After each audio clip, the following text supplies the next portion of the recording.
All right, good evening. It is 6 o'clock, and I'll call this meeting to order. First item on the agenda is Pledge of Allegiance. Please join us. I pledge allegiance to the flag of the United States of America and to the republic for which it stands, one nation, under God, indivisible, with liberty and justice for all. All right, could I seek a motion to adopt the agenda? So move, Goodburn. Second, Ousley. All right, all in favor, say aye. Aye. Aye. Thank you, Mr. Stratton, who is joining us by phone. Any opposed? All right, motion passes 7-0. And we'll begin with the superintendent's report. Dr. Hubbard. Yes, thank you. So I want to start with our National Merit finalists. We're thrilled to celebrate all of our students who have been named 2022 National Merit finalists. This is one of the highest honors for high school seniors in the United States.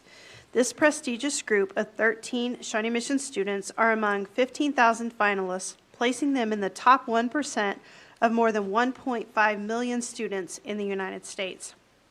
They first qualified by taking the 2020 PSAT and are able to advance to earn scholarships worth about $30 million. We will include a link in the recap so everyone can see these finalists. We are also very excited to recognize another outstanding group of seniors. Shawnee Mission is proud to have 9 members of the class of 2022 who were named Presidential Scholar candidates. These students, representing all of our comprehensive high schools, are among about 5,000 named candidates out of nearly 3.6 million high school seniors across the country. They were selected based on exceptional scores on the ACT or SAT, were nominated by a school administrator based on demonstrating superior academic and artistic achievements, leadership qualities, strong character, and demonstrated commitment to high ideals. We will also include these in the recap so that you can congratulate all of these amazing seniors. We are very proud of Shawnee Mission's Kansas Teacher of the Year nominees. Amy Soxie, 4th grade teacher at Corinth Elementary, recently was named a Kansas Teacher of the Year semifinalist in our region. The state also honored Ray Royal, a 7th grade math teacher at Indian Hills, who also represented the Shawnee Mission School District. This program honors 109 educators each year for their outstanding work. It also invites them to be part of a network of exemplary teachers in Kansas who lead on school improvement and performance. Congratulations to Amy and Ray. We want to update the community that Pawnee Elementary School is now being rebuilt. I had the joy of joining the elementary school community as they held their groundbreaking last week. Students, staff, families, and members of the community gathered to turn the dirt and celebrate how the new facility will support the Pawnee Panthers for many, many years to come. This is part of the $264 million bond issue that Shawnee Mission voters passed last year, and we thank everyone in our community who made this possible for our students. Starting next week, our community is invited to join us for the 60th Annual Research and Development Forum. A series of open houses will be held for the entire community to attend starting on April the 18th. Attendees will get to see student artwork as well as science and career and technical education projects. We'll include a full schedule in the recap. We also invite everyone to watch the Next Great Idea Pitch Competition, which will be held on April the 30th. We will share the link to the live stream on the district website. Thank you to all students and staff who are putting this event together. I know our community enjoys seeing all the work that you have done. We also thank the Rainier family who has supported the R&D Forum for all 60 years and has been in the Shawnee Mission School District. We are excited to highlight student artwork from the 3rd quarter in the district's newest digital art show. This features artwork created by students in pre-K through 12th grades from across the district. Thank you to all the students and their art teachers, and Megan Ellis, Visual Arts Coordinator of Curriculum and Instruction, for sharing this artwork with the community. A link to this project will also be in the recap. We continue the Read Across SMSD. This initiative, hosted in partnership with NEA Shawnee Mission, continues to promote reading in our schools and honors our district belief that a community's strength is derived from its diversity. I wanted to highlight some of our recent themes. In February, Dr. Jones, Director of Classified Human Resources and Students at Rising Star, helped us explore families and history and showed us how to dance to the electric slide. In March, Dr. Neal, Chief of Early Learning and Sustainability, joined pre-K students who reminded us of the many ways that we can play with stories to help us all learn and grow. This month, David Smith, Chief Communications Officer, joined student poets at West who shared some of their original works. April is National Poetry Month, and they are helping our community focus on how poems can help nurture a sense of belonging in Shawnee Mission. And lastly, we are excited to recognize two of our schools that have received an exclusive state honor for academic excellence. I am pleased to share that Crestview Elementary School and Marion Park Elementary School are 2021 Challenge Award recipients. Challenge Awards recognize Kansas schools that are making a notable difference in school achievement despite facing significant challenges in their school population. Only 100 schools in Kansas are recognized with this award, administered by the Confidence in Education Task Force. We are so proud of these schools for being recognized for all they are doing to ensure students are achieving at high levels. We have some special guests I would like for us to join us tonight, and I ask you to come forward at this time. So Jenna LaPente and Amy Simeonoff, and then we also have Melanie Haas, who is a Kansas State Board member, to join and share the awards with us. Welcome.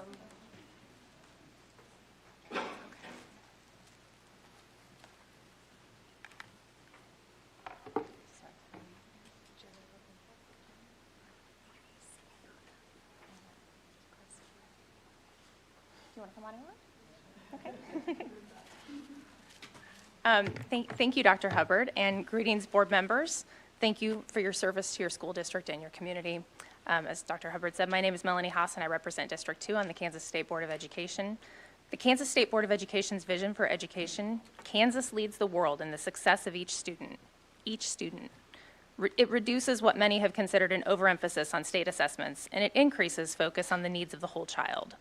Other areas that are important are kindergarten readiness, individual plans of study focused on career interest, high school graduation rates, social emotional growth, and post-secondary success. Assessments are an important tool to help teachers, parents, and students gauge a student's progress. However, it's important to remember that assessments are just one of several measures to be considered. The goals of each student, from a 5-year-old starting kindergarten to a high school senior focusing on the future, remain the focus of the State Board. I'm honored today and excited to present these Challenge Awards to 2 Shawnee Mission Elementary schools. So here I have a certificate for Marion Park Elementary.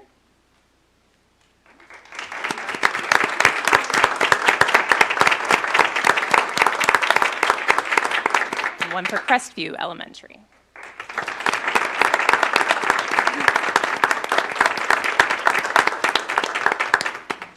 Kansas has amazing students, teachers, and parents, and we at KSDE applaud your efforts to help prepare our students for future success. Thank you. Melanie, thank you for joining us. I appreciate you being here tonight, and that concludes the superintendent's report. Thank you, and congratulations to Marion Park and Crestview.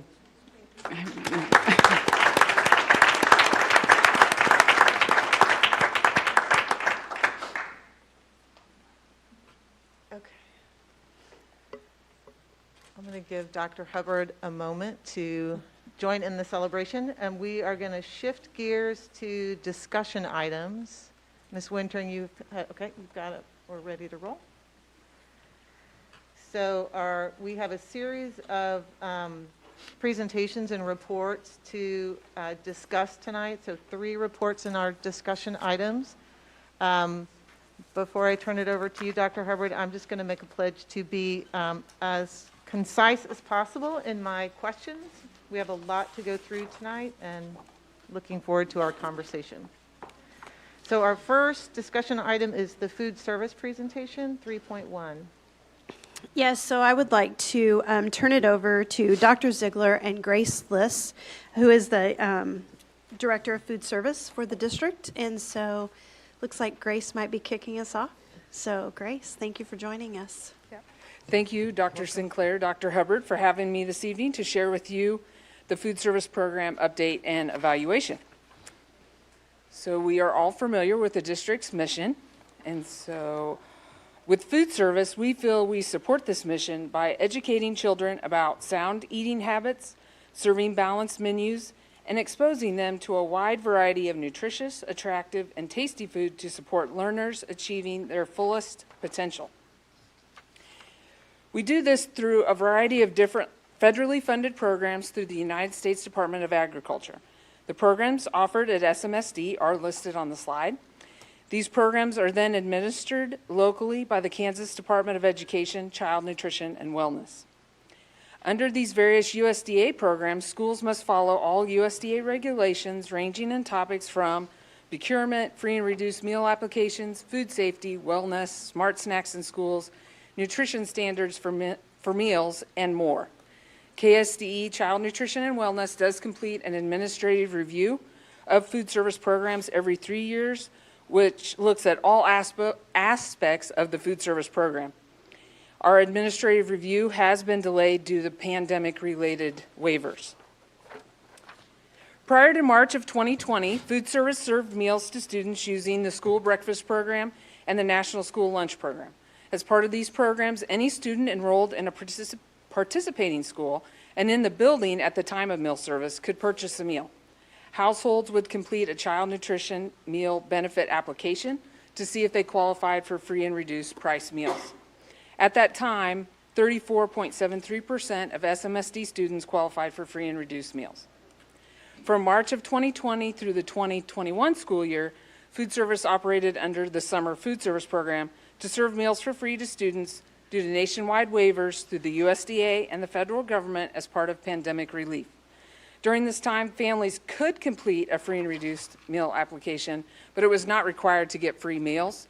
During that time, the percentage of free and reduced dropped to 24.72. This school year, food service is once again taking advantage of nationwide USDA waivers that allow us to serve meals for free to all under seamless summer option. With this option, we are not required to collect free and reduced meal applications, but we are still directly certifying students, which means if a student already qualifies for some type of state assistance, they automatically qualify for meal benefits, which is not as relevant this school year since all students are eating for free. We are currently at 9.15% of our students being directly certified. Food service is reimbursed by USDA for each meal sold. The current reimbursement rates are on the screen. Those are the summer reimbursement rates. This is how food service is funded. We must serve a meal in order to receive income. A little further on in the presentation, I will show you how much the waivers are allowing for free meals have impacted meal participation. But before I do that, I would like to acknowledge the hardworking, dedicated food service staff that makes all these programs a reality. Without them, none of it would be possible. And sorry, I get teary-eyed just thinking about it, so I apologize. You see some of the staff here, some were camera shy and did not send me their pictures. But I cannot say enough about how much I appreciate this staff. Food service staff, when the pandemic first began, was asked to serve students in methods they had never done before. But this staff made that change. When students started returning on-site and we were still serving remote learners, this staff made it work. This year, we really thought meal service would be more like normal. Serving more students because the meals were free, but still more like normal. None of us knew the challenges we would face this school year. Labor shortages, ever-changing menu, as we make substitutions daily when products are unavailable, serving products differently when paper supplies are not available, and that's just to name a few. However, through it all, this staff has been there every day to serve the students, and they know their work is important to the students. This staff has been keeping SMSD strong, one meal at a time, and I thank them for their dedication. So, yes.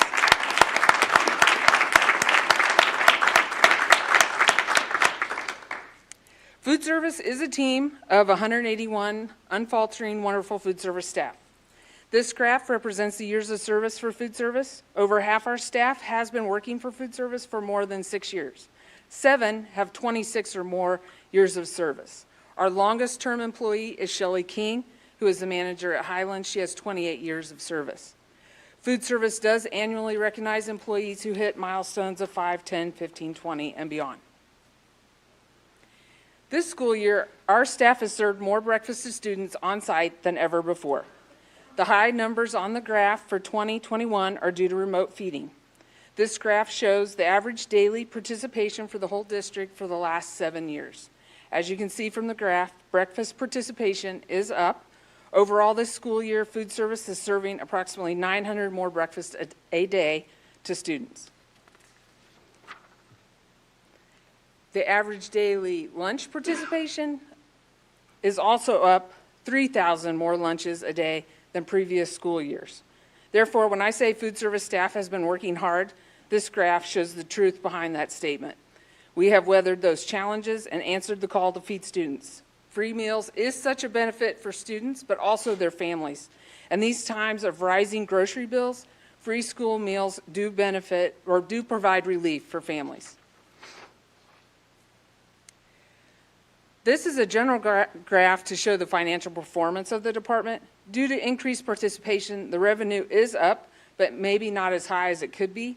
A la carte sales, which usually provide a financial boost, are sluggish due to supply chain disruption. We're unable to get many of the a la carte options.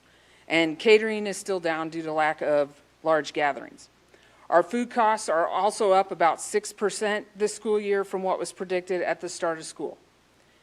Due to the lack of applicants applying for positions, thus leaving positions vacant, we are seeing a savings in the labor budget, but we are still actively looking to fill positions, and we would welcome any of our parents or extended family members to apply for positions to help serve our students. We have 4-hour, 5-hour, 6-hour positions available. If anyone's interested, please apply online. I will call you immediately. Food service is committed to nutrition and has not wavered in that throughout the last few years. Food service follows the nutrient standards set by USDA. The current nutrition standards were passed with the 2010 Healthy Hunger Free Kids Act. Due to supply chain disruptions, USDA did provide schools with meal pattern waivers for whole grain, milk, and vegetable subgroups. While SMSD did make use of waivers as needed, food service tried hard to maintain the meal pattern requirements during the 21-22 school year in hopes that it would make instituting new transitional standards for 22-23 easier. USDA has released those new transitional meal pattern requirements that start in 22-23. USDA bases the school meals nutrition standards from the Dietary Guidelines for Americans. Schools must meet specific requirements for calories, saturated fat, sodium, vegetable subgroups, meat, and grain minimums. Meal pattern requirements are based on grade groups set for elementary, middle, and high school levels. As food service looks toward next school year, we have established some goals to continue to move the department forward. Reinstitute the child nutrition meal benefits application, otherwise known as free and reduced. Since Congress did not authorize USDA to extend waivers allowing school food service operations to serve all students for free, school food service operations will start collecting child nutrition meal benefit applications as of July 1, 2022. For the 22-23 school year, those applications cannot be filled out prior to July 1 per USDA regulations. Since applications have not been used in a year, reminding families and staff on procedures and processes will be a priority, starting with parent online verification. We are going to increase productivity by finding tools to assist with production. We are investing in equipment like fruit sectionizers to help available staff prepare items faster and easier, and then investing in equipment for schools that maybe don't have the same pieces of equipment as another school, trying to equalize their equipment. We're going to institute new transitional meal patterns as supply chain disruptions continue. Using the 80% whole grain rich requirement when we're unable to source whole grain items will be a help. And then we'll balance food options available in order to meet those transitional sodium limits. We will work with schools to help younger grade levels learn and use student IDs for point of sale.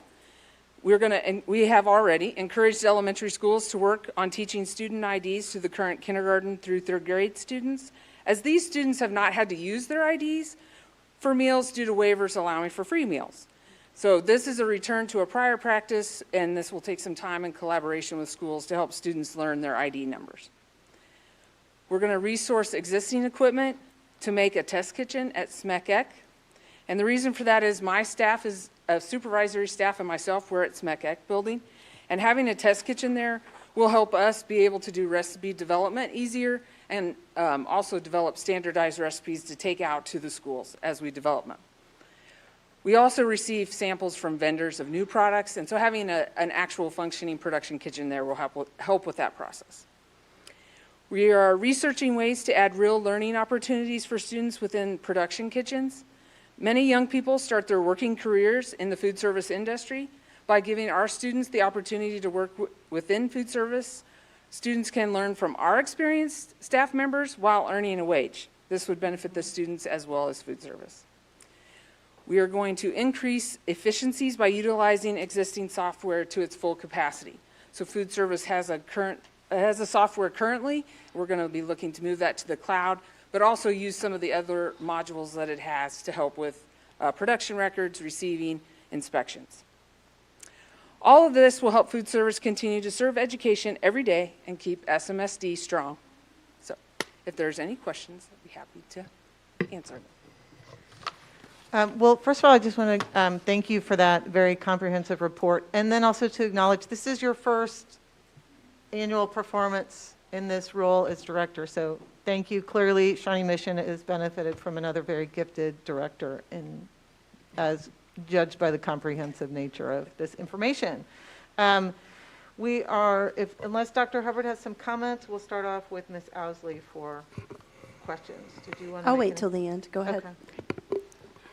Thank you so much for being here with us this evening and for the report. You guys have really done so much heavy lifting for the last couple of years, and it's really appreciated. One of the things that I had noted from the presentation or from the report that came along with the PowerPoint was the information on the supper program. And we had some years there where we were kind of aligning with the schools that were eligible, were participating, and then I'm guessing somewhat with COVID, and then maybe some additional increased need in the community related to rising food costs. We have perhaps more schools that are eligible but that are not participating. Do we have any strategies of like going in and finding out like why those schools are not participating? Are there things that we can be doing to help maybe meet that need?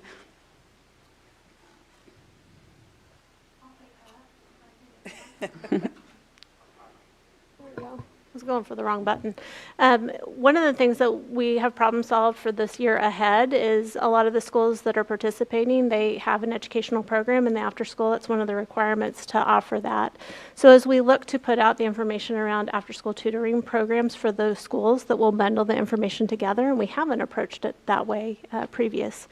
The other thing, in talking with some of the schools who have opted not to participate this year, one of the things we've learned is they have found ways to partner in other ways for their learning community. So that might look like partnering with a Caring for Kids community partner, where the families are benefiting from a family opportunity for additional food support that benefits the whole family, or a number of our schools have worked to host ongoing opportunities for harvesters or other type of meal support.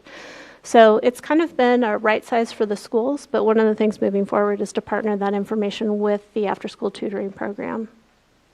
Thank you, it's appreciated. I wanted to thank you for the staff photo collage. I love that addition, and shout out to Shelley King. She was serving food to my kiddos back maybe when she just had started. I love the idea of the test kitchen. That was fun to learn about. That's also exciting. My question really is more about the supply chain disruptions. Is that something we just are going to have to live with for the next year or so? From the manufacturer's point of view, they have been telling us it's at least going to be another year.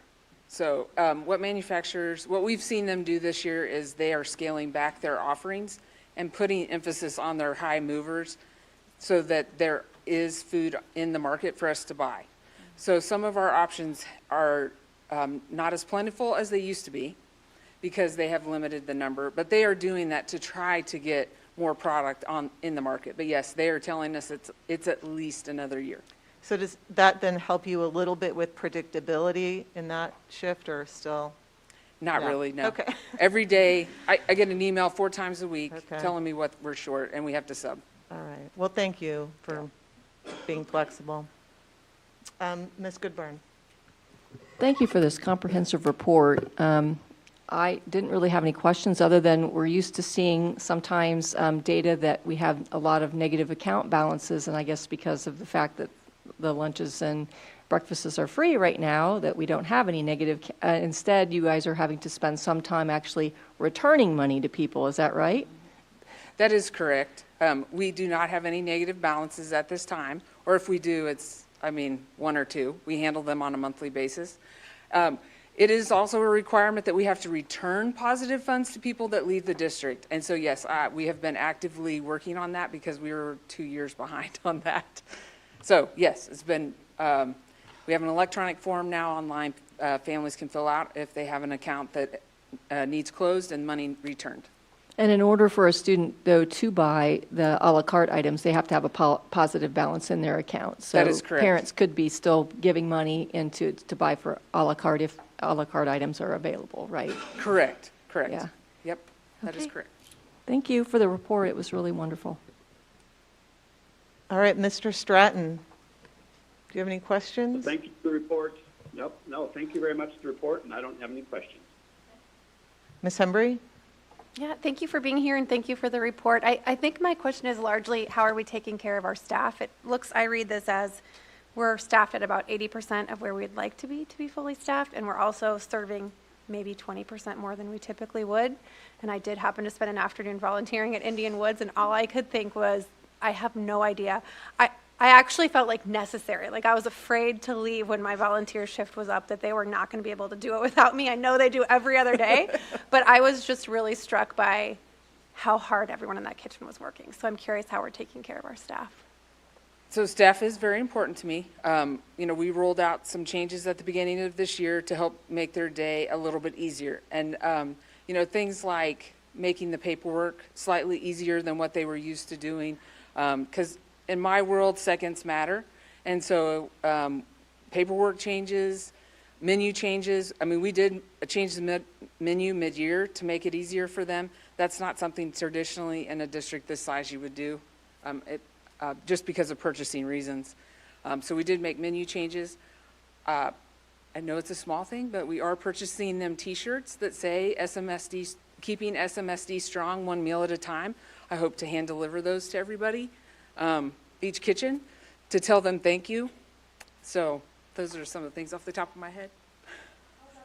I'll double on your plug for families and parents that might be interested in helping support their students' learning. I know we think of that as looking like an MVP program or as looking like, time in the classroom, but it can also really look like actually working for the district as part of our food services team, because we really do, we desperately need the people. Yes, we do see every child in the kitchen. So we have the privilege of seeing every child every day. Nothing better. All right, thank you, Ms. Boyd-Nerona. Ms. Liz, I must say on a personal note, when I was going through my orientation, I remember you. You stood out because of your passion and your love, and not that anyone else's was less, because you're right. You all touch every child at critical moments in their lives or even in their day. Right. So personally, once again, I want to thank you in your leadership of the 81 food service staff members.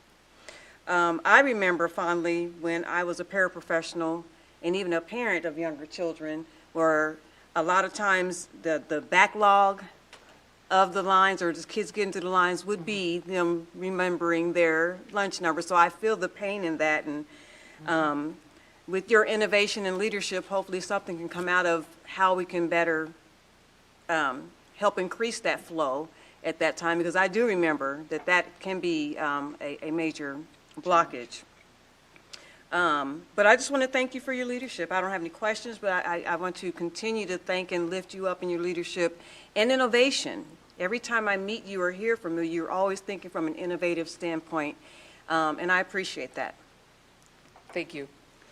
All right, thank you. Ms. Borgman. Thank you, Ms. Liss. I appreciate it. Great comprehensive report. And especially, I know it's been a challenging couple of years, so thank you for your service to the district.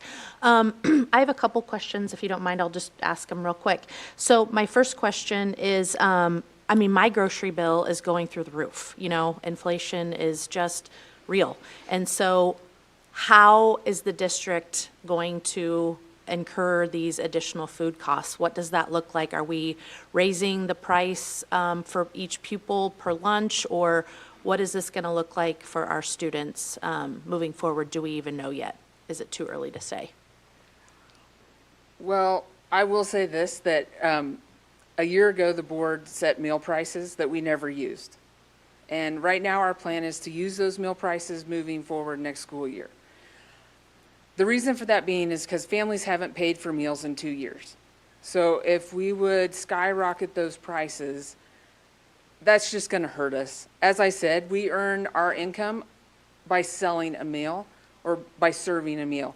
And so if we're not serving those meals, we're not getting income. And we need to be as self-funded as possible. So we balance those high food costs in our budget, just like a family does. I have 40% of my budget to spend on food, so we make choices on the food that we serve based on cost and based on that 40% that I have to spend. And in order to spend more than that, I have to cut something else in my budget. So we're no different than a family. I don't know if that answers your question. No, I appreciate it. I'm just guessing there may not be a lot of wiggle room to cut, you know, I mean, it just doesn't. That is correct.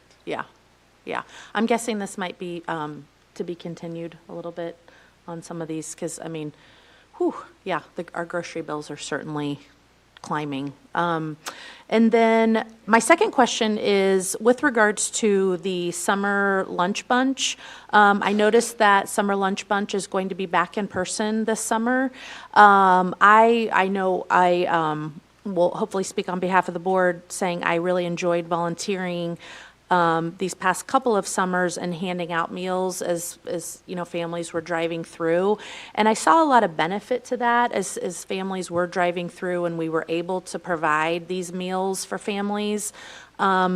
Is that just too expensive to continue logistically? Is that too much? Or why did we make the decision to go back to the summer lunch bunch program versus the past 2 years when we were able to supply our families with some additional food? So that's what's called non-congregate feeding, and that was allowed through the summer program, through nationwide waivers that were for the pandemic. That waiver expires June 30th. So we had to make the choice to either continue for a month and then switch over July 1 to congregate, which means they have to eat in person, which we felt that would make it harder for families to understand. So us feeding non-congregate was the waivers that the U.S. Congress puts into play. I mean, U.S. Congress had to give USDA permission to extend that waiver, and that did not happen. That's why we're stopping. Okay? Because the federal government did not extend or not give USDA the option to extend those waivers. Okay, I appreciate that. That's a great explanation. And I'm all for putting kids to work. So when my kids were at Rising Star, they were on lunch table cleaning duty, and I mean, put them to work. So, you know, if that can fill a gap, I'm all for that. So thank you.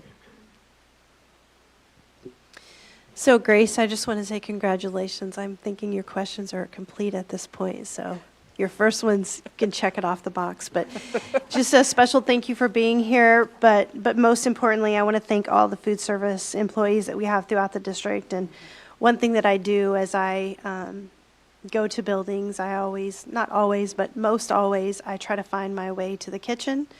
And just say thank you for fighting the fight. I know the struggle is real.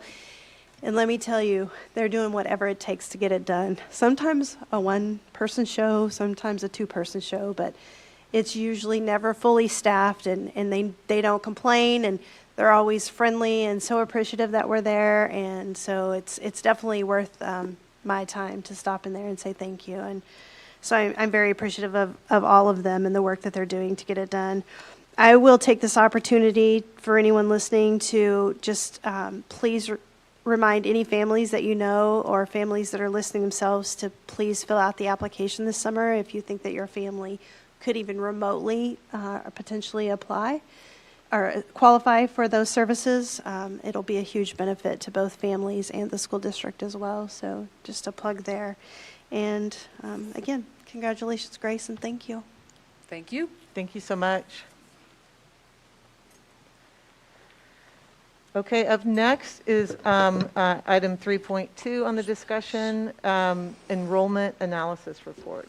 Dr. Hubbard. Yeah, so at the beginning of the year, we had made a recommendation to you all to hire RSP and Associates, Rob Schwartz, who's here to share the overview of the enrollment analysis. And then as part of that same request, we added a potential of a boundary analysis, depending on the data that Rob found in the enrollment. So Rob is going to go through the enrollment information with you, and then at the end of that, we'll talk about future things that we need to consider, including any boundary analysis. So at this point, Mr. Schwartz, I'm going to turn it over to you if you're ready.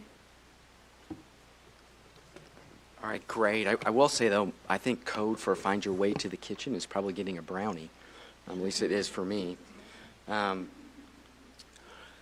Good evening. I think up on your screens you should be seeing some of my presentation. So thank you for this opportunity.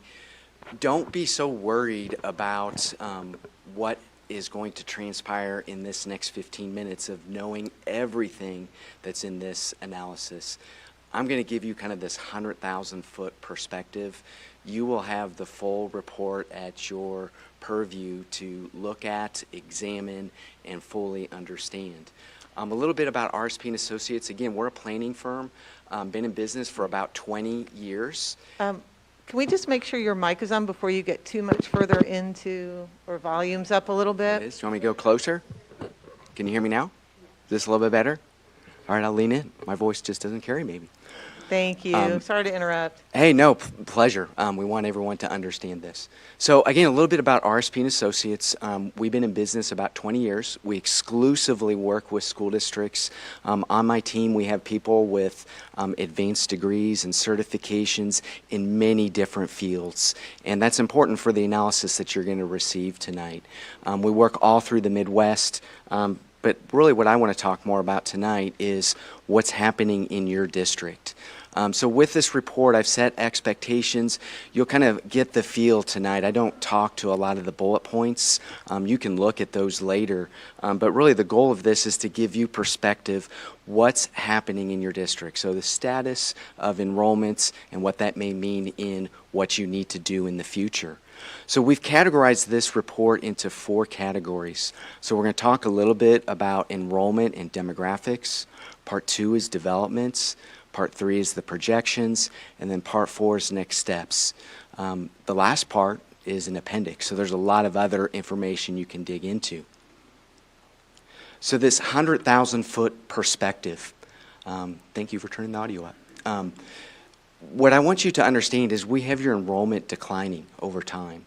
And there's some things that I want you to think about from the perspective of disruptors and things that you're going to hear me talk about here in the next 10 minutes. So one of those is going to be live birth data.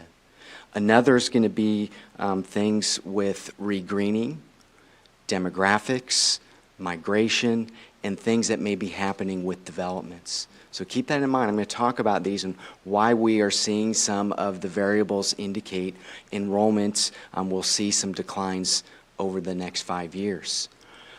we've talked a little bit here about capacity, and there's some guidelines that I think will be important that set the stage for our next steps that are related to how do we get at capacity, what does that mean for enrollment, specifically at the elementary level. So you can read those bullet points there. With development, there's been quite a bit of multifamily developments. We know there's still going to be some existing development that happens. We have that showcased in this presentation. We do provide you visuals of the districts and things, in this instance, the city limits that are contained within the district boundaries. All of this is because geography matters on how we start to look at things. When we zoom into a planning area map, we have about 600 planning areas. What you see on this map are dots that represent when units were built. And again, just to give you an understanding of the data sets that we put together that range from the county, from the cities, the school district, census data, and other data sets that we have access to understand what's happening specifically with your school district. All of those 600 planning areas get categorized into a statistical model. So it's regression. This model kind of illustrates two different ways of looking at what could happen in your district. One that's related to a built-out inventory, which is most of your district, and then those where we're looking at future developments that could come online. Basically, we're trying to understand what is a subdivision life cycle, what's regreening, so more students, what's graying where we have fewer students. When we look at this live birth data, this is one of those variables I said that could be a disruptor. Before the pandemic, when we started closing things down, people made assumptions that we would have more babies because people were at home.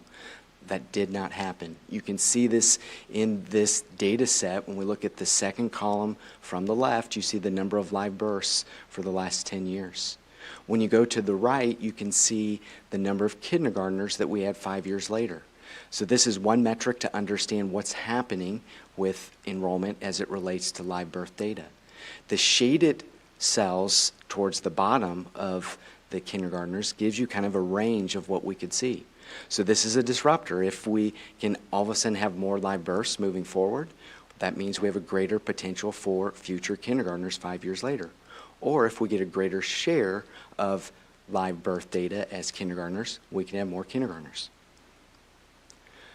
This table here illustrates your enrollment by grade, and what we're trying to isolate here is the number of seniors when we look at that senior year of the previous year. If we look at that for the 2020-21 school year, you see we have 1,906 seniors. When I look at the kindergarten class this year of 1,955, what this starts to illustrate to me is that we potentially could have natural increases just as the senior classes, if they're smaller, larger incoming kindergartner classes would mean that we would have more kids. But I just mentioned to you with live births, we're potentially going to have fewer kindergartners because of the live birth data. Another way that we look at this data on this particular table shows you the cohort changes as you move from like 1st to 2nd, 10th to 11th or whatnot. What I want you to see on this is when I look at the 2019-20 to the 2021 school year, you can see all of the decreases from year to year. That's the COVID impact. When we look at this current year of 2020-21 to 21-22, this would be a pandemic recovery. What you'll notice is that we brought a lot of that enrollment back, but we still are not at where we would be had we not had a pandemic reduction from the previous school year. So again, just use this data to try to understand what this may mean when you start to look at the projections. Migration, I mentioned this is a disruptor. So when you look at this table, we've isolated for the last 3 years what would be out-migration and what would be in-migration. So the left-hand side, those orange bars at each of the levels, represent students that were receiving services from the district the previous year, but in that year that we're showing on that particular bar, were no longer receiving services. So they maybe just left to go to private, parochial, or homeschool, or maybe just moved out of the district. We look at the right-hand side, these are new students to the district that were not receiving services the previous school year. So we like that side. When that number is large, that means there's an infusion of kids. What we're trying to illustrate here is what were things before the pandemic, during the pandemic, and then now in this endemic type of situation that we're in this current school year. We can see that there's some very similar patterns to what we saw for out-migration 2 years ago. What we see different this year is there's more in-migration. Some of that's kind of morphed from what we saw as a loss the previous year. Again, we show visuals. This map shows you where, from 5 years ago, where enrollment has changed. If it's been decreasing from 5 years ago, it's green. The darker the green, the greater the decrease. If it's been increasing, it's orange. The darker the orange, the greater the increase. So this starts to give some of the visual of what's happening in these planning areas. We've geocoded all of these students so you can see a heat map of where we have the greatest or least clustering of students. So when you look along the I-35 corridor, that's where we have the greatest pockets of red of existing students for 21-22 school year. All of these different bullet points kind of talked about a little bit, or you can read in each of those tables. When I move into the demographics or development portion of this presentation, I'd like to leave you with a visual on what's happening with population, which is the green line, census population change. The blue line, which is certificate of occupancy, different than building permits. It's when households can actually move into those residential units. And then the red line is what's been happening with our enrollment change year to year.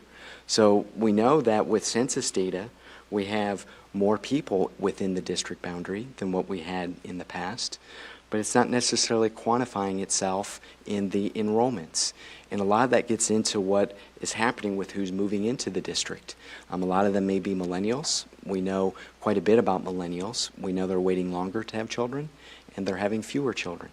We also know some of the housing product may make itself where people can stay in the housing longer into their later years.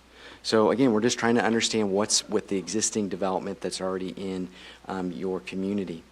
You can further see this information by these yield rates. So we've broken this out by each of the elementary boundaries, and so the K-6 enrollments, and we're showing you what the number of students would be for every 100 single-family units in this particular development, or this attendance area. Each development may be a little bit different, maybe above this or below this, but this is the average each year from 2010 through 2021. Where it's 3 students above the district average, it's shaded in orange. Where it's 3 students below the district average, it's shaded in green. So again, just so you can see what that is. So in 2010, we had 16 for a district average for every 100 single-family units of K-6 kids. And when we go out to 2021, it's now down to 15. We also built about 1,000 single-family units in that time period. We do the same thing with multifamily developments. Here we've added almost 4,500 multifamily units in this time period. And you can see the district average on that bottom row was 10 back in 2010. And here in 2021, it is 8. We do look, because this is a mature district, at when the housing inventory was built. And typically, you can start in the northeast part of your district, and as you radiate to the southwest, it becomes newer, right? That probably makes sense to you. You've been seeing the district as it grows. We also looked at the value of homes, and this is a little bit different. It radiates from I-35, and as you go east and west, the homes tend to get more expensive. So what we're trying to look at here is how does this go back to those planning areas with when it was built, what the value is to create those subdivision life cycles.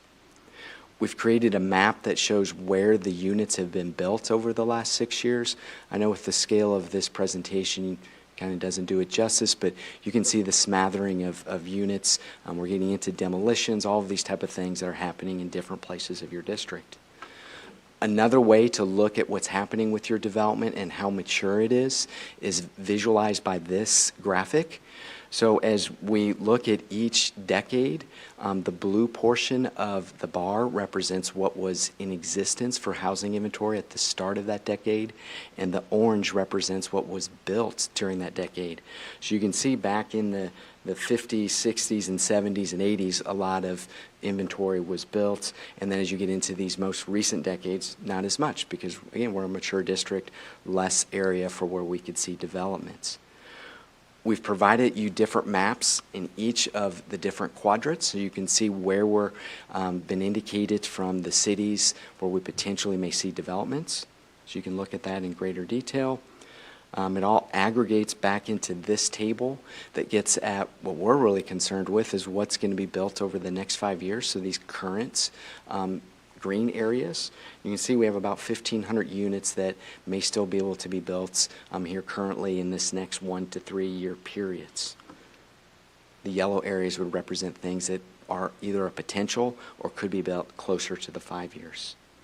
So again, there is some building activity, not as much as what we could have had 30, 40 years ago. So this then transitions into our projections. So what I'm showing you on this graphic is your past enrollments and what we're saying your future enrollment could be, taking into account all of these different variables that we've been looking at. The red represents your elementary enrollments, the blue, your middle school enrollment, your green, your high school enrollment, and the purple line is the aggregate of all three. You can see a black line that breaks off the past enrollment to our likely RSP projection for your market forecast of students that would be served. When we break this down at that elementary level, you can see we're at about 13,700 elementary kids, and we're going down to about 13,100 kids in 26, 27. When we look at the middle school, we're at about about 4,000 students. And you can see we're declining to about 3,700. At the high school, we're at about 8,000 students, and we're down to about 7,600 in 26, 27. Again, this is head count. It's different than FTE. So when you're looking at your budgets, this is a little bit different than what we're illustrating here. Again, this is your K-12 enrollments. We've provided a breakdown of what the enrollment was in the past and what it potentially could look like, not only over the next 5 years, but going out 10 years by grade. And again, this is one of those metrics that when we look at the disruptors, how can those disruptors impact what we see with this potential forecast looking out 10 years? As I start to transition into, well, what are potentially some of these next steps? This visual here should illustrate with our enrollment for, actually it says 22-23 here, but it's the 21-22 school year, the number of students that are currently in the building. We have this range of a maximum range of 525 to 575. Let's go back to what we've talked about with the capacity on that 100,000 foot perspective. We know we don't want buildings to be in that range, and we ideally want them below that. And if you notice, there's one building that's clearly above that range, and that's Briarwood. So if you go back to why this study was commissioned, was to look at what was happening with enrollments at each of the buildings throughout the district, but specifically, would we be having some challenges at Briarwood, and are there ways in which that could be addressed with some of the district initiatives, specifically with Tomahawk? So some different observations that we have, just when we look building by building, and you can see this in the appendix, there's lots of things that are changing with which schools have different challenges with enrollment. The specific issue is definitely with Briarwood. So move into the next steps. When we get to the challenges and future steps, second bullet point. So we know there's in this current bond referendum, the opening of Tomahawk Elementary, a new Tomahawk Elementary. That will potentially be able to address some of the conversation that we have with Briarwood. So that kind of leads into, well, what do we need to do next? I mentioned these disruptors. That's mentioned in this monitoring. So we must continue to look at what's happening with our kindergarten roundups, live birth data, developments, how things are regreening, or maybe how things are graying, having fewer kids, and ultimately just, again, managing this so that you can make these decisions before they become critical in nature and how the students could be served in each of the buildings. That concludes what I was hoping to cover with you this evening. I know there'll be more time I have with you in future meetings. Open up to questions, comments. It's Mr. Schwartz, correct? Correct. Yes. Thank you very much for this very thorough and detailed report. I'm first up for questions, but before I jump in, Dr. Hubbard, did you want to make any? I'll wait till the end. Okay. All right. Thank you. So I want to take us back out to kind of that 30,000-foot view and just check on my understanding. So what we're seeing is a decline in live birth rates, essentially, and that's not only in Shawnee Mission, but that's Johnson County, that's statewide. So our entire school system is seeing a little bit of decline in enrollment because of this decline in birth rates, kind of essentially. Is that correct? And fair? specifically for your district as a mature district, other districts that are seeing new developments, specifically single family, there's other variables at play that may change what that live birth impact is.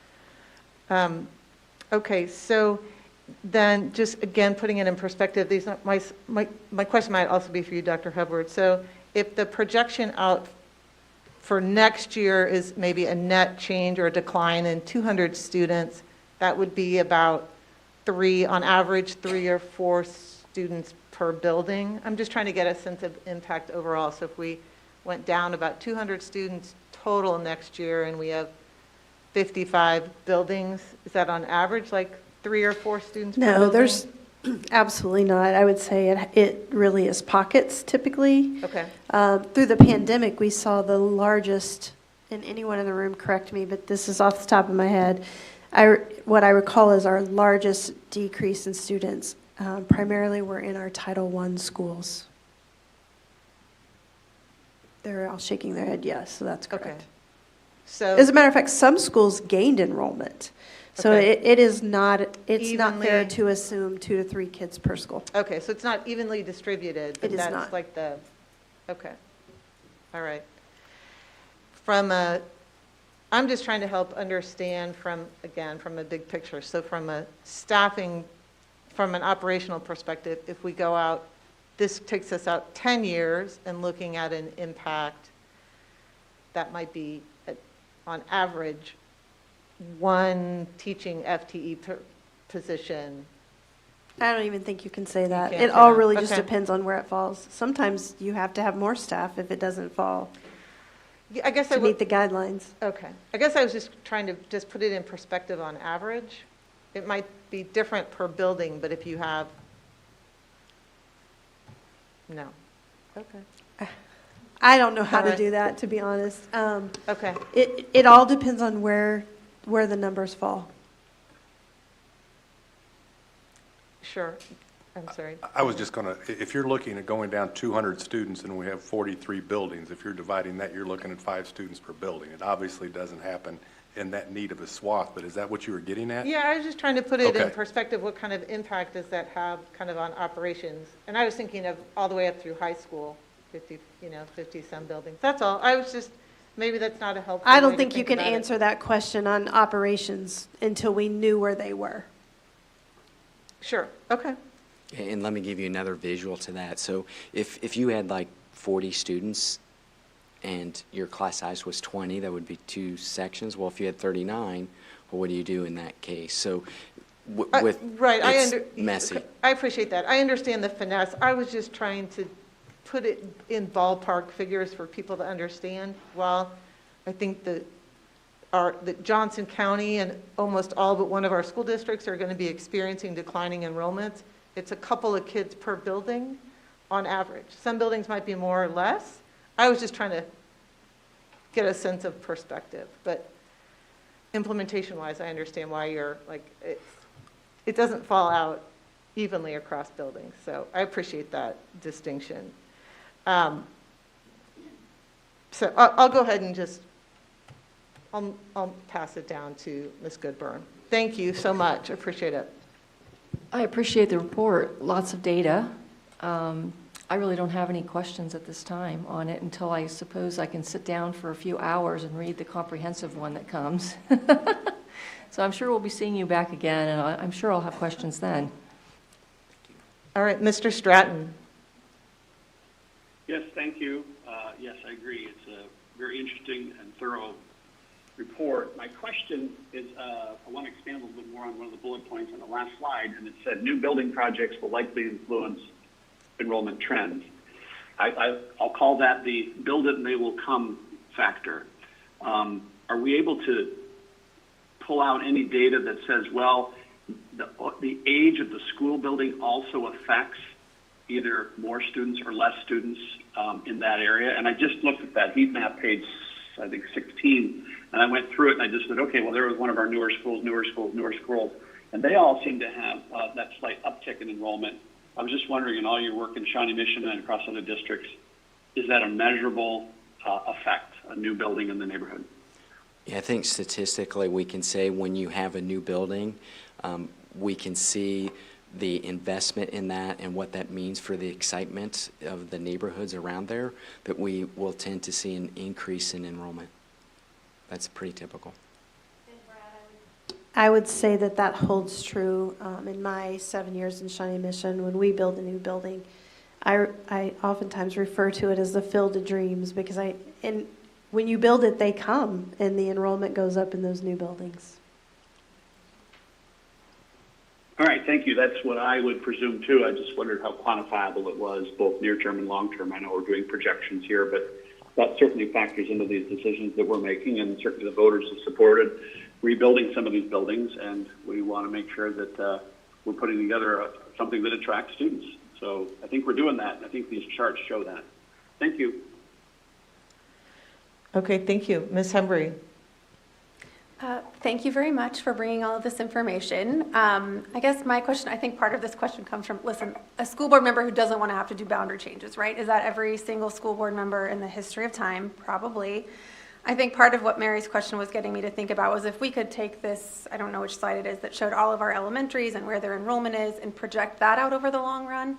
Is there some magic scenario where Briarwood dips right below 525 and we all don't have to do this? But I did keep scrolling through the deck, and I think starting at like page 64, you do something like a long-term analysis of enrollment projection by building level. And could you do it again until it gives me the answer I want, which is that magically this problem will resolve itself? I know that's not the case, but I do think it's helpful to see on page slide 64 where you've kind of extrapolated forward what that enrollment looks like over the long run, and it's still bigger than we'd like it to be. Correct. Thank you. Correct. Darn.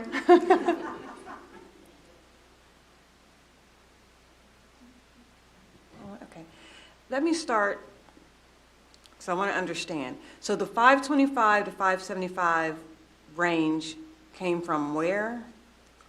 This came from the district administration and not policies, but maybe guidelines. I'll jump in. Okay, that's our. So we've historically, and I'm just going to talk for the 7 years that I've been in Shawnee Mission, but I think even prior to that, we really like this idea of 550 kind of being the natural sweet spot. It provides for usually a 4-section school. It gives specials a 1.0, so one PE teacher, one librarian, one art teacher, one music teacher, where if you go much over that, then you're getting a lot of part-time staffing, which is traveling throughout the district. It's just not as efficient. And it really takes away from that neighborhood school feel. And so in Shawnee Mission with 34 elementaries, we definitely have neighborhood elementary schools. And when you start getting them larger than that, it really takes away from that feel. Okay, thank you. My question then, because I like looking at emerging trends, and when data does tell a very convincing story, which you have, it's fascinating. Could there possibly be other or different types of monitoring or emerging trends or disruptors that we can be looking towards or expecting or anticipating?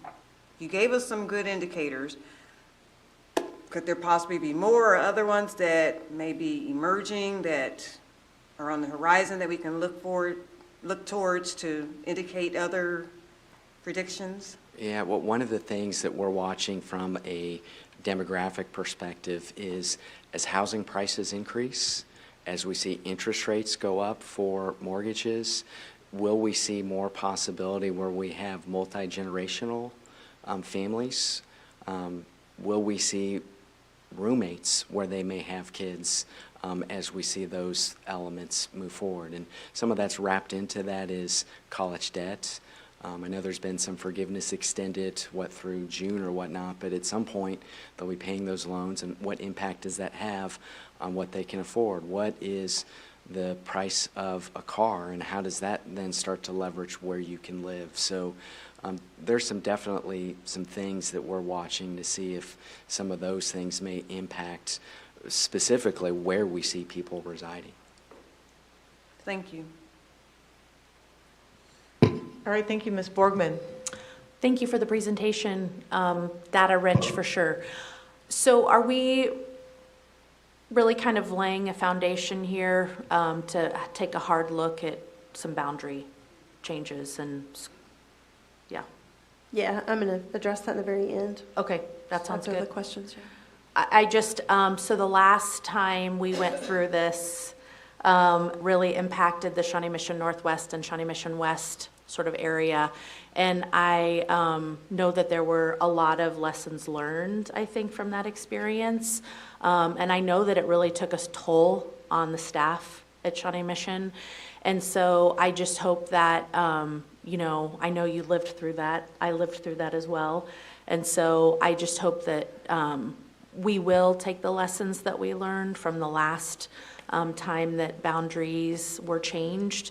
And, you know, we're really thoughtful about how we move forward with this, because I know everybody loves their school, right? I mean, it's just from a place of love and loyalty, and so, anyway. Do we have any more questions around enrollment or demographics? Or so I think that we can conclude with, as we received this report from Rob just a couple days ago, and so talking about delivering it to the board tonight, we really feel like we needed another week or so to really analyze the timeline. And now that we really have had some time to digest the information, we know that the boundary change needs to happen between Briarwood and Tomahawk. Tomahawk will be built to accommodate definitely the overage that Briarwood currently has, and really provide some relief for that particular building and the families that reside there, as well as the new beautiful comparable elementary school in Tomahawk. So we're excited for that building process. And so people have asked why now instead of waiting till Tomahawk opens, and there are a couple reasons of why we would start having those conversations, but we really feel like the conversation sooner rather than later, even though the boundary the change wouldn't go into effect until August of 25. But we would want the families that would be going to Tomahawk to have sort of a part of, you know, the groundbreaking and knowing what the design of the school, and just to really try to build those two communities and give a little bit of time. And then if room would be available after the boundary change would be established, that students would be able to indeed start kindergarten there instead of doing 1 or 2 years at Briarwood and then having to switch. So we don't really know what that even looks like yet, but on August the 25th at our next meeting, our team plans to bring back a full plan outlining the timeline, the committee, who will be on the committee, and all of those things for you all to see on April the 25th. What did I say? August. Or August. April 25th. So 2 weeks from tonight, we will bring that plan to you all for consideration.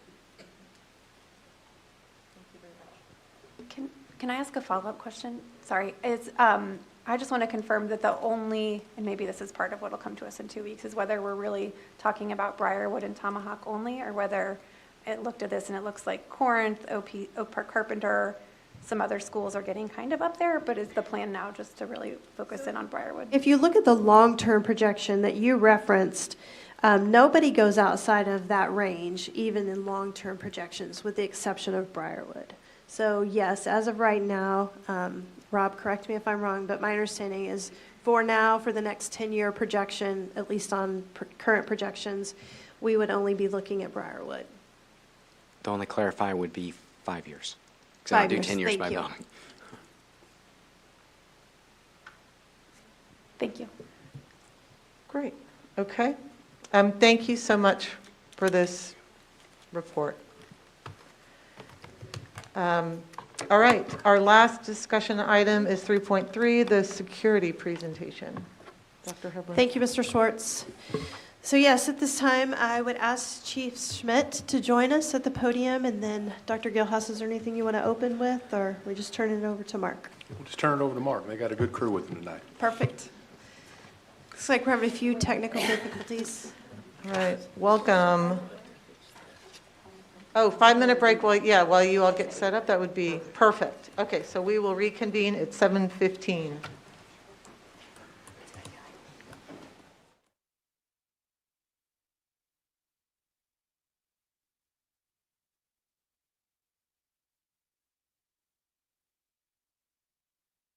It is 7:15.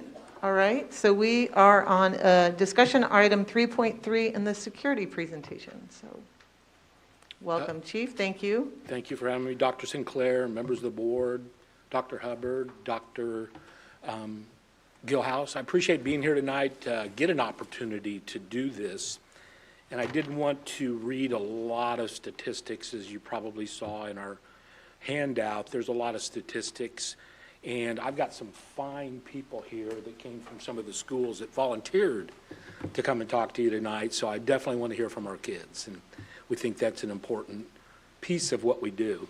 I am not going to read the slides to you. They're mostly in your packet, and everybody can, I hope, see that fine. If we have to go over it, we will. But I'll start out just a little bit about, our strategic mission. Part of that for our department is making sure the buildings and the kids feel safe. And without those two elements, I think it's harder for education to take place. We participate within the strategic plan. Again, that's for us, that's the safety portion, the safety of the students, the safety of the faculty, and the safety of the facility to make sure that our buildings are in condition for us to be there. Just a little bit about the history of the police department. It started in 1972. Those were officers that had no arrest authority, and they were in our parking lots and normally sat in their vehicles and would be called by a radio to come in and help diffuse whatever that situation was. In 94, the first school security or SROs began to show up across the country. And that was, of course, after several mass shootings.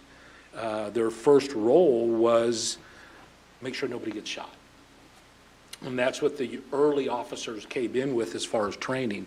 Today we have a much bigger fingerprint or footprint within that operation. So you have a director, we have a dispatcher, we have numerous SROs, we have numerous DROs, and we have numerous CSOs.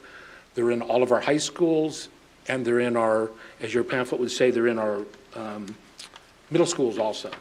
There's a lot of experience here. These are well-trained, dedicated people that are doing this, and we have, as the slide shows, about 230 years of service. I myself, this is my 41st year. I was a sheriff's deputy for 30 plus, retired as the undersheriff after 20 years, was fortunate to be selected as one of only Kansas law enforcement officers to go to the FBI Academy. My predecessor was also one of the few from the state of Kansas, John Douglas, that was a graduate of the FBI Academy, and we take that honor very seriously. I want to talk mainly about these two documents rather than talk about the statistics. We'll go over those if you want, but I want to talk about these two things first because I've seen them when I've talked to people that can get a little confused. So we have a memorandum of understanding and we have contracts with our law enforcement officer. Our contracts basically just tell us what their hours are, how much their compensation is, and some of their duties. The contracted SROs work as a team with their administration and their DRO, but they report back to their municipality for pay and for direction maybe of whatever it is that they may be working on. On the other hand, the memorandum of understanding is an agreement with every law enforcement agency in Johnson County, every district attorney, every judge. Chief Schmidt, I hate to interrupt. Yes, Is there sir. if you could be closer to that microphone and help us all to understand. I have a tendency to move. That's so- all right. You're Okay. moving. Thank you. Yes, sir. The memorandum of understanding basically says we all agree to minimize the effects of any criminal justice system on our students. And we do that in just the document that we signed. Our goal is not to put kids in the system. The SRO and the DRO make that easier because he becomes part of that community, or she's part of that community. She knows the family members, she knows the students, she or he just knows them. They're on first name basis in most of those buildings. And that gives those officers the opportunity to really know what's going on behind the scenes. I spend a lot of time on this because it's very important. I'll tell a quick story. The officer's been in the building a couple of years. He's at home. He's asleep. Gets a phone call. It's the dispatcher from another agency. Hey, are you Officer so-and-so? Yeah. He goes, I've got this kid that's going to jump off of a platform about 4 stories in the air. He will talk to nobody but you. Nobody. We've tried our negotiations people. We've tried our response team. He goes, I'm getting dressed. I'm on the way. And he goes to this location outside of his city jurisdiction, clears it with his supervisor, and in 10 minutes he talked this kid off this platform. Nobody else could have done that night. I think we would have been looking at a situation that was much more serious than it ended up being. I'm going to tell you one more story because I'm better at stories because I've had some experience. A student graduates, his best friend doesn't graduate. He's left, he walks out, he didn't graduate. He left, he's gone, he's been gone 2 years. 2 years later, he calls the SRO in the building, tells him about how bad things are going. He's now got a family that he wasn't ready for. He has no education, he has no high school diploma. That cop paid for it. He said, you come back up here, I'm paying for your education. And he did. And put that kid back at the graduate program, got him through and got him home to his family with at least a degree. That comes from knowing his community. That's part of that. Sorry, sir. That's part of being part of your community, which is vitally important for the SRO. He knows everybody. So anyway, I'll quit telling stories, but the memorandum of understanding and the SRO contracts, both are important. We need both of those people because we do different things, but we do it the same way. Another example, this isn't a story, but this is an example. Student gets to school, he's there all day, it's 5 minutes before the bus leaves, and he's afraid to go home. Something's happened at home. And the SRO and the DRO can come together in that situation and find other family members, work with them to see what the problem was, involve their social workers in the building, involve their counselors. We work very closely on a daily basis with all of those people. And it's vitally important that they're there with us on a daily basis. Talk a little bit about training, because I do want to give our kids a chance to talk. Wow, we take a lot of very specialized training just for schools, just for officers assigned to the school. And rather than read them, a lot of them are up there. They pertain a lot to critical incidences, kids in distress, kids afraid to go home. Those are a lot of what we spend our training on. We also train with every agency in our area on active shooters. You don't like to talk about those, they do happen, so we train extensively on that. And that involves all of our law enforcement agencies working together and running drills in buildings. We make sure our radios talk to each other. We make sure we can communicate with each other, because I don't know who's going to be my partner when I get to the building. All I know is I've arrived, and this is the guy standing with me, and we're going to do our job. So if you have questions about that training, please ask. It's very time-consuming. We go well over the 40 hours required every year for a certified officer. Most of them are double, some may be triple, but the training's vital. And I know the question comes up about that, and we take that very seriously. We're passionate about what we do, and to be in a school with a kid, I'm looking for senior people. I want people that are parents, if I can be, but have some experience under their belt. Most of my guys came with up to 20, 28 years of service. They left management positions, retired in management positions, as I did when I left. So please ask if you have that. Here's the big kicker that I think makes this program, excuse me, the allergies are bad, that makes this program work is our low arrest rate.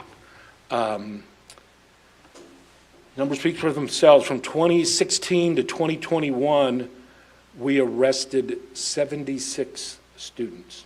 Now, let me put that in a little better perspective. An arrest does not mean we took them to jail. The arrest means a report was generated and they were issued a notice that they need to go meet with the juvenile people, fill out some paperwork, and work through the system with the courts. So I think out of that 76, we transported a little less than 20 in 5 years. Out of 27,500 students every year, we took 24 to juvenile. I think that's pretty good numbers. And that comes because of our memorandum of understanding, working together, and Senate Bill 367, which is our number one goal, is to keep kids in school, keep them in school. Here's what happens when you see some disproportionate problems, and I can't solve that by myself. I'd be really rich if I could figure that out for the United States, how to fix that problem. And believe me, it's passionate for us. I'm going to give you a real simple from one of my trainings. If we arrest 2 kids for doing the exact same thing, that is either, here's the only reason they go to jail, they committed a felony, there's an active warrant for their arrest, or the third one is, what do we do for the third one? We have active arrest, warrant arrest, and that's it, actually. Oh, yes, well, we prove they're a serious danger to themselves or others. So those 3 criteria, one of those has to take place under Senate Bill 367, or we don't take them to jail. We work it out at the building if we can. If we have to make a call to a DA, we don't want kids to go to juvenile for any reason. We want to be part of their mentoring program at the building. We want to be their friend. The 2 stories that I told is because they trusted the officer. Once they mistrust, it's hard to get the trust back. So I'm going to show a quick video. It kind of lumps the day in together. It's about 3 minutes long. Bear with me. And if we have some questions after that, I'll be happy to answer them. The role of the SRO or school resource officer, it's really the most diverse job in law enforcement. We are law-related teachers, informal counselors, and of course law enforcement.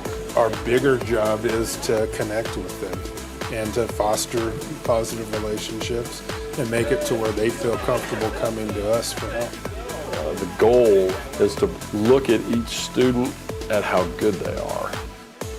I have always had the pleasure of those buildings I've worked in have SROs, and I really cannot imagine working without them. They're so important. In the day and age that we're in, there is a need for a police presence in a school.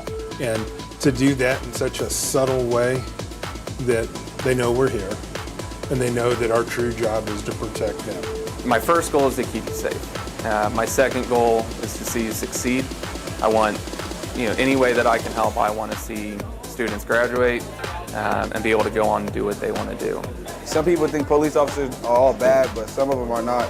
Like these ones here, they're chill. We just kind of encourage them to come in, and we talk about grades. We talk about life skills, what they're going to do after school, the things that are going to help them be successful.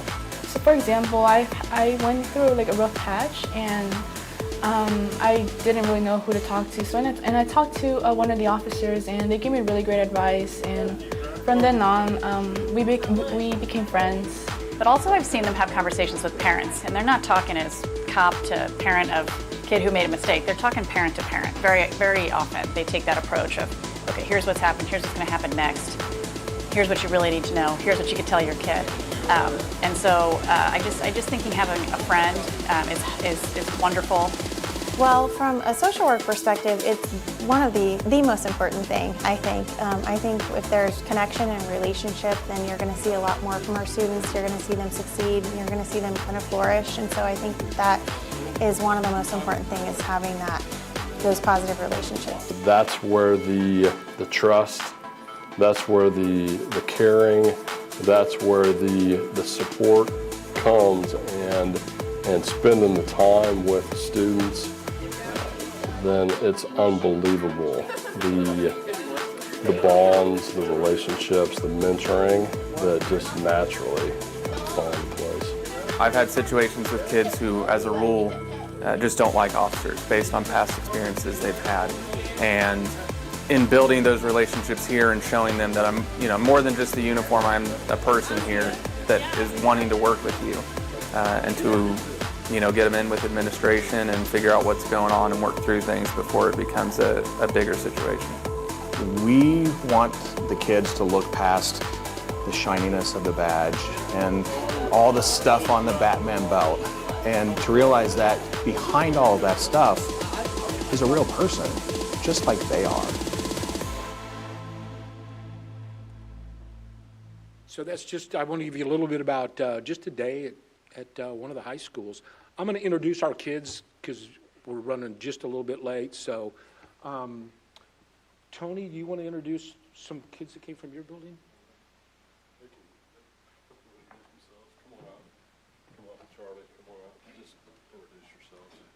Hi. Both these students are from Shawnee Mission East, and please the board. I'm Charlie Morin. I'm at Shawnee Mission East. Hi, I'm Jasmine Human, and I'm from Shawnee Mission East. Hello, my name is Malachi Johnny. I'm a student at Shawnee Mission West, senior. Hello, my name is Marshawn Mitchell, and I'm from Shawnee Mission West. My name is Nina Stewart, and I'm from Shawnee Mission West. I invite you to ask questions, or if they have something to say. They want to do this, and we want to show you our good work. Can we start with the students maybe sharing what the SROs kind of mean to you and the role they play within your school? And obviously you're here for a reason this evening, and kind of what brought you to tonight and why you think it's important. I think the SROs play a very big role at the school, not just as protection for any harmful situations, but as somebody you can go to as a friend. For example, sometimes maybe I'll be having a bad day, and I know I can just go into their office, talk to them, and I end up feeling a lot better, because sometimes I don't know who to talk to. Sometimes people aren't free to talk to. They're always open, and they're willing to listen, willing to provide help. I think they're very important. Thank you. Anyone else want to share? Come on up.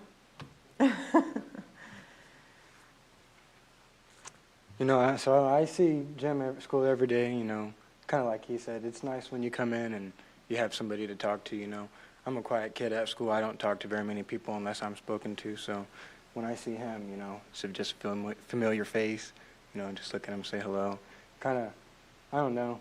When I see him in the morning, it kind of motivates me to want to talk to others. And, like he said, it's just another person you can go talk to throughout the day if you're having a problem with any issues or you have any questions. They're always free to, pop in. Thank you for stepping up and coming to talk to us tonight. Does anybody else want to share?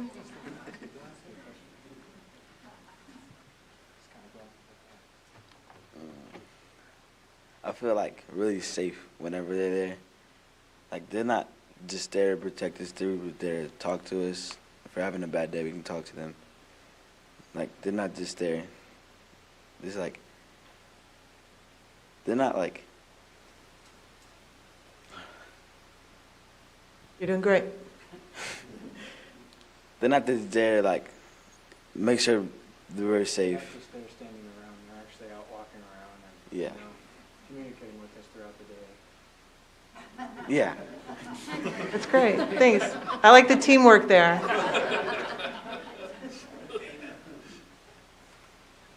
Thank you.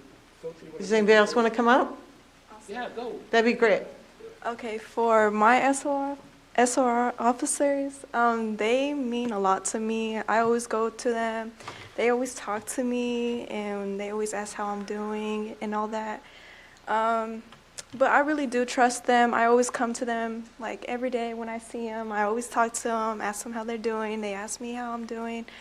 So I do trust them. Even when I was going through a hard time, I came to them, and yeah, they helped me through a lot. Thank you. Should we round out with the Fab Five? One more? You want to come share? We really appreciate hearing from you all. I definitely think that they're more than just police officers. They're more of like a comfort person. And everyone puts police officers as like people who are bad, but having them, it's like showing them that they're not. They're like there to protect us. Thank you so much. If you don't mind, I'd like to add on to my statement. That'd be great. I think overall, being able to walk into the building in the morning and first people I see are them and I can say hi to them, it gives me a better demeanor and a better outlook towards the day overall. It gives me more motivation. And I mean, like others have said, it's great to have such a nice bond and trust with them because it's somebody that's always there. It's nice to walk in and, see a big smile. Agreed. I think you should be a SRO one day. Well, if you wouldn't mind sticking around for a little bit longer, I'm going to start off with Ms. Goodburn for some questions, and then okay, is that okay? Thank you. You talked about the MOU, the agreement that was done in 2017. Can you just tell me a little bit about the origin of that? Why did that come about? I know it was mentioned SB 367. What is that? And just talk about the why of that. Were there issues prior to it that MOU then kind of clarified, or can you just talk a little bit more about it? Absolutely. They kind of work together. Senate Bill 367 and the MOU were kind of floating around there together as far as discussions with the legislature, because we were noticing that juvenile intake units were filling up. And as they sat there doing nothing, they were not getting an education, they were not getting opportunities to do anything to better what they were doing. So overcrowding would probably be the simplest answer to make sure that we kept these kids in school, and rather than sit at the juvenile intake centers where all they would learn were bad habits from other kids that were there. So in order to make sure they were continuing their education, both Senate Bill 367, which we are all required to have training on, and study that. It's a very lengthy document, but the document just for the Senate bill is very short as far as what the SRO's job is. And our job is to keep kids in school if we can. And that's working closely with administration, with counselors, with parents. I know Dr. Leonard said working with parents is just as important as working with the kids.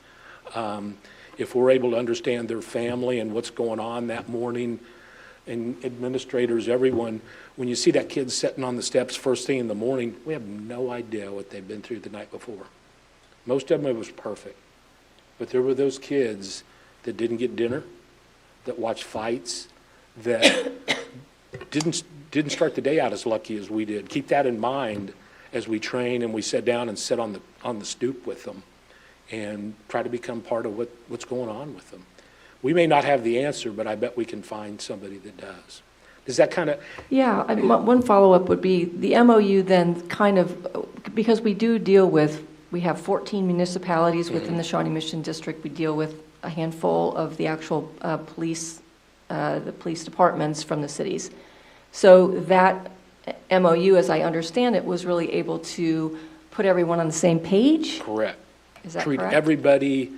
Treat everybody the same with equity and make sure that penalties are the same when it reaches the district attorney's office. Make sure anything that goes past the district attorney's office is handled in the exact same way. That individualized review of that case makes a big difference than just stamping a number of months or days or suspensions on that. Yeah, it individualized the program to the point that we're not just running through numbers. We are actually caring about these kids, being in the building. We care about what happens to you and trying to get them in that right track without using the juvenile justice system.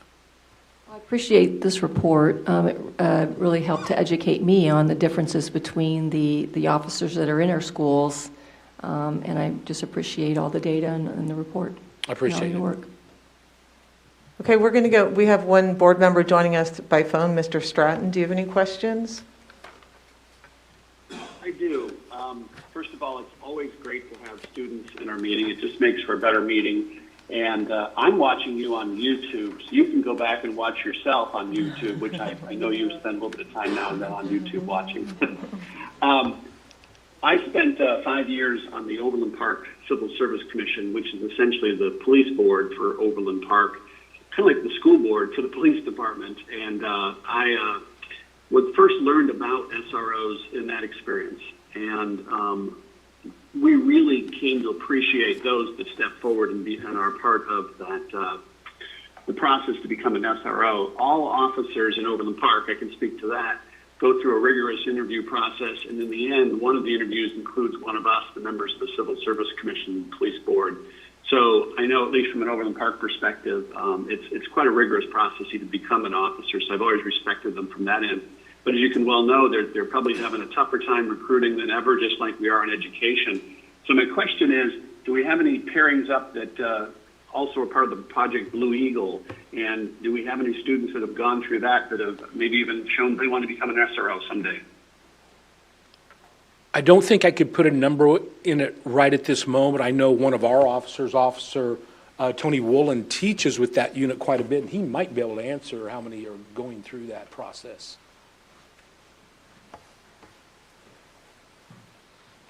All right, thank you. Oh, wait, it's coming up. Coming to Mike. Mr. Stratton still there? Yeah. Yeah. So, not to get put on the spot or anything.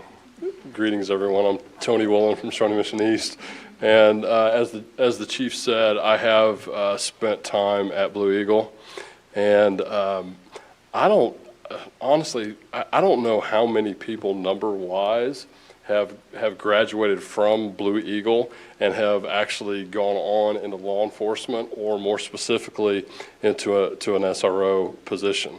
So my long answer is I don't know. Yes, so I wish I had more information on that. Thanks, Tony. The program's fairly new to Mr. Stratton.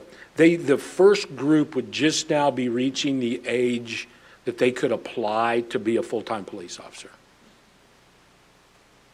Okay, thank you. That's the part I was trying to figure out, was how long we've had it. Thank you for your work and your presentation. Yes, sir. Thank you. Ms. Hembry. Thank you guys very much for being here, all of you students. It's really lovely to see people below the age of 30 in this room. It's kind of exciting. I think my question, it sort of goes back to what Ms. Goodburn was asking about the MOU and the contracts. I'm a big data person. I'm a big believer in I feel like our SRO program has a really important role to play in keeping our students safe, all students safe, but I also want to make sure we aren't doing so in a way that makes some students feel less safe or less included in their school community. And I think data is one of the best tools we have to know how that program's really working and looking. And I'm fully aware that we're asking for sort of our district resource offices or SMSD police, so that's sort of one governing body, and then we have City of Prairie Village, and we have City of Shawnee, and City of Overland Park. So I guess I'm asking, how do you standardize the data you're collecting across so many different entities, and how can we do better about collecting the data that we need to make sure the program's doing what I think we all think it's doing and want it to be doing? I will admit, I think we can do better there. I think we can come to a table and agree that we collect data the same way. I don't think we have in the past, and that's something that we definitely want to focus on and work on. Ms. Hembry, I would add to that, as we really started diving into this data this year, that's one of the first conversations that we had, is that the cities all report to us very differently, and some are easier to get data from than others. And I mean, not throwing stones by any means, but it isn't very clear and it's not consistent from the entities. So that is something that we talked about moving forward that we would like to see. I appreciate that. And maybe a follow-on question, is that something, I know this is sort of the first time we've gotten a report in this level of detail about the SRO, DRO, CSO program. Is this something you think we would repeat at some sort of regularity, a report like this? Yes. Thank you very much. All right, Ms. Boyd-Narema? Yes, I too appreciate your presence here tonight in addition to the students. I'm the Shawnee Mission West board member. So I did recognize some of you guys' faces when I come in. I was like, I recognize, so that was good. Just like what Mr. Stratton has said, my significant other serves on the Lenexa Police Board. Correct. So are there any Lenexa officers? We only have one Lenexa officer. He's at Trail Ridge, and he is not here tonight. Okay, okay. In the report, you had talked about outside agencies.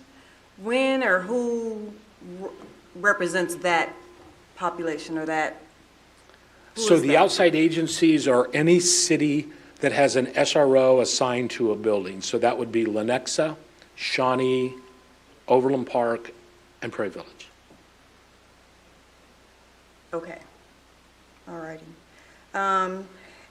I too look forward to additional data points that will continue to help tell the story of you guys' important role in our schools. Thank you. We appreciate that.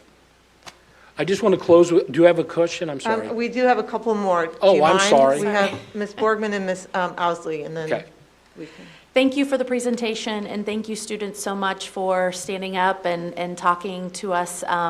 As my fellow board members have said, it really is nice to hear from students because we are all here for you. And so thank you very much for providing your perspective on your thoughts on the SRO, DRO, and CSO program in Shawnee Mission. And I don't really have any additional questions, only to say that being in the Northwest area, the Trail Ridge SRO was a basketball coach.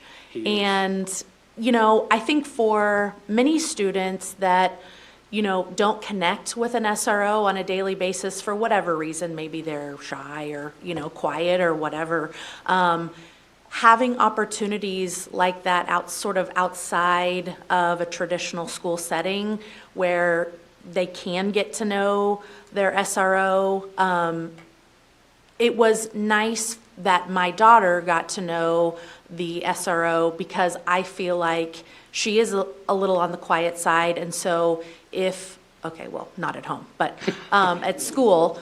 So if she were to need the SRO, she would feel more comfortable going and speaking with him. And so, and me too, because, you know, sometimes as parents, we like, as you had mentioned, we like to talk to the SROs. So anyway, I appreciate all that you do, and I know it's not just confined to the typical school hours. It's a lot of times, you know, as a coach or just being at a special event. So thank you very much for all you do. I am very grateful. Thank you. Okay, Ms. Owsley. Thank you, Ms. Borgman. Thank you so much for being here tonight. I have a couple questions, but they should be short, so I might just try and do them all at once. And looking through the state, I didn't find any other reports like this from any other districts in the state. Do you know, have any other districts put together something like this? Or are we the only? And that would be fine, that's not a problem. I'm just, this looks really good. I just wanted, are there any comparator pieces of data points for us to look at? I'm going to jump in here. Yeah. I believe we're one of the few that do program evaluations Yeah. to this level, at least on the Kansas side. I think Missouri, you may find some comparable data, but I don't think so in Kansas. The other thing is we are very unique in that we have so many municipalities, and most Yeah. people have one or at most two. So that's probably also the big difference. But I went searching for one also when we said committed to doing this, and without much luck. Okay, so that was that. It's not that I couldn't find it; it's that it's likely not there. So that is. I'm proud of you all for putting this together so that we can have this data and so that our community can have this data. My other question is, in looking at the images of the officers, I think I can guess who fills what role based off of the uniform they're wearing. The campus security officer who checks IDs at the door, and a couple of them looks like they're wearing polo shirts. It's more relaxed. The individuals who I believe are our district resource officers, they're like the uniform that's kind of in the middle. And then, if I'm guessing, the school resource officers from the municipalities are the ones with the more,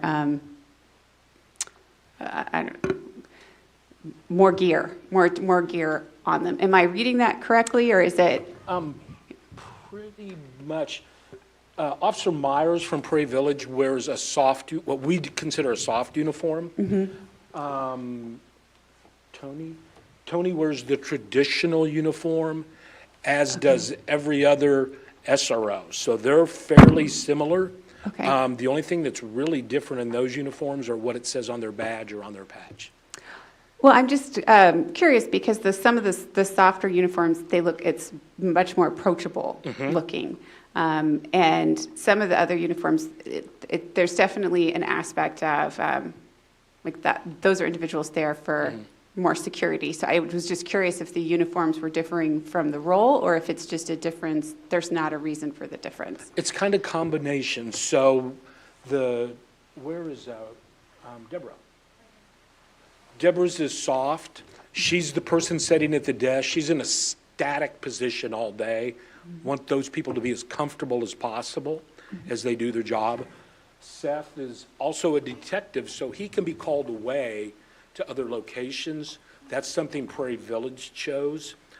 The rest of us are in that full uniform partially because the state statute says in order to take some kind of enforcement, you have to be readily identified. That's how we had chosen, but we do the soft uniform for ball games, maybe for some dances, some dances, special events. I think there's some other pictures, I guess not up there, but there are occasions where the soft uniform's worn. We can't carry as much gear, and if you're by yourself, we've elected to use the same thing that Overland Park uses as far as we're carrying the identical gear. Some of them wear that external vest. It's more of a comfort than a tactical look. For us, it's much more comfortable to be able to sit down. And so a lot of it has to do with comfort. And then one more question. This was information given by Chief Douglas at a meeting a few years ago, and I don't recall when it was, but this is a question I get asked a lot by parents or members of the community about the types of weapons that we have available for our SROs and DROs when should they need to have that. And it's my understanding that a long arm is useful if you have to have control or precision for a shot that's down like a long hallway or something to that effect. And that no one ever wants to use those sorts of things, but there is a level of accuracy with a long arm that you do not have with a handgun. Could you perhaps speak to that for a second so that people would understand why it is that we have a variety of, those options? Because there are sometimes people who don't understand why we have those. The handguns amongst the agencies are fairly identical for two reasons. The main one, for the officer on the street more than the officer in the building can exchange exchange ammunition in a true emergency like you see on the national news. So that's why they carry basically the same handgun. And it does exactly what it's designed to do. It's a defensive weapon. It's not one to use in an ongoing assault because those distances are longer. The handgun is capable to a certain range, but the precision rifle that every SRO and DRO and officer on the street and every commander has is designed to be shot at a longer range and much more accurate. We consider that in any, and if you watch on the news, as they're approaching a active shooter situation, many officers are carrying that long gun. And that is to protect people that are around them, protect people that are around the possible suspect. Collateral damage is nothing I can live with, so we want to make sure we train extensively on those weapons. Thank you again. As a parent in the district and as a board member, we appreciate your service this evening. We appreciate it. Okay. I have a couple questions. I'm sorry. I keep trying to rush to my last one so I don't forget it, so I apologize. I would love to hear from some officers regarding two things. One, either training, or two, time in classrooms and what kind of conversations are you having with kids? I see the individual ones, but in classrooms, what kind of conversations are happening? So whoever wants to take it. I'm going to go to Tony on that. Here's why. I see him in the I have to go find him in a classroom when I go over there.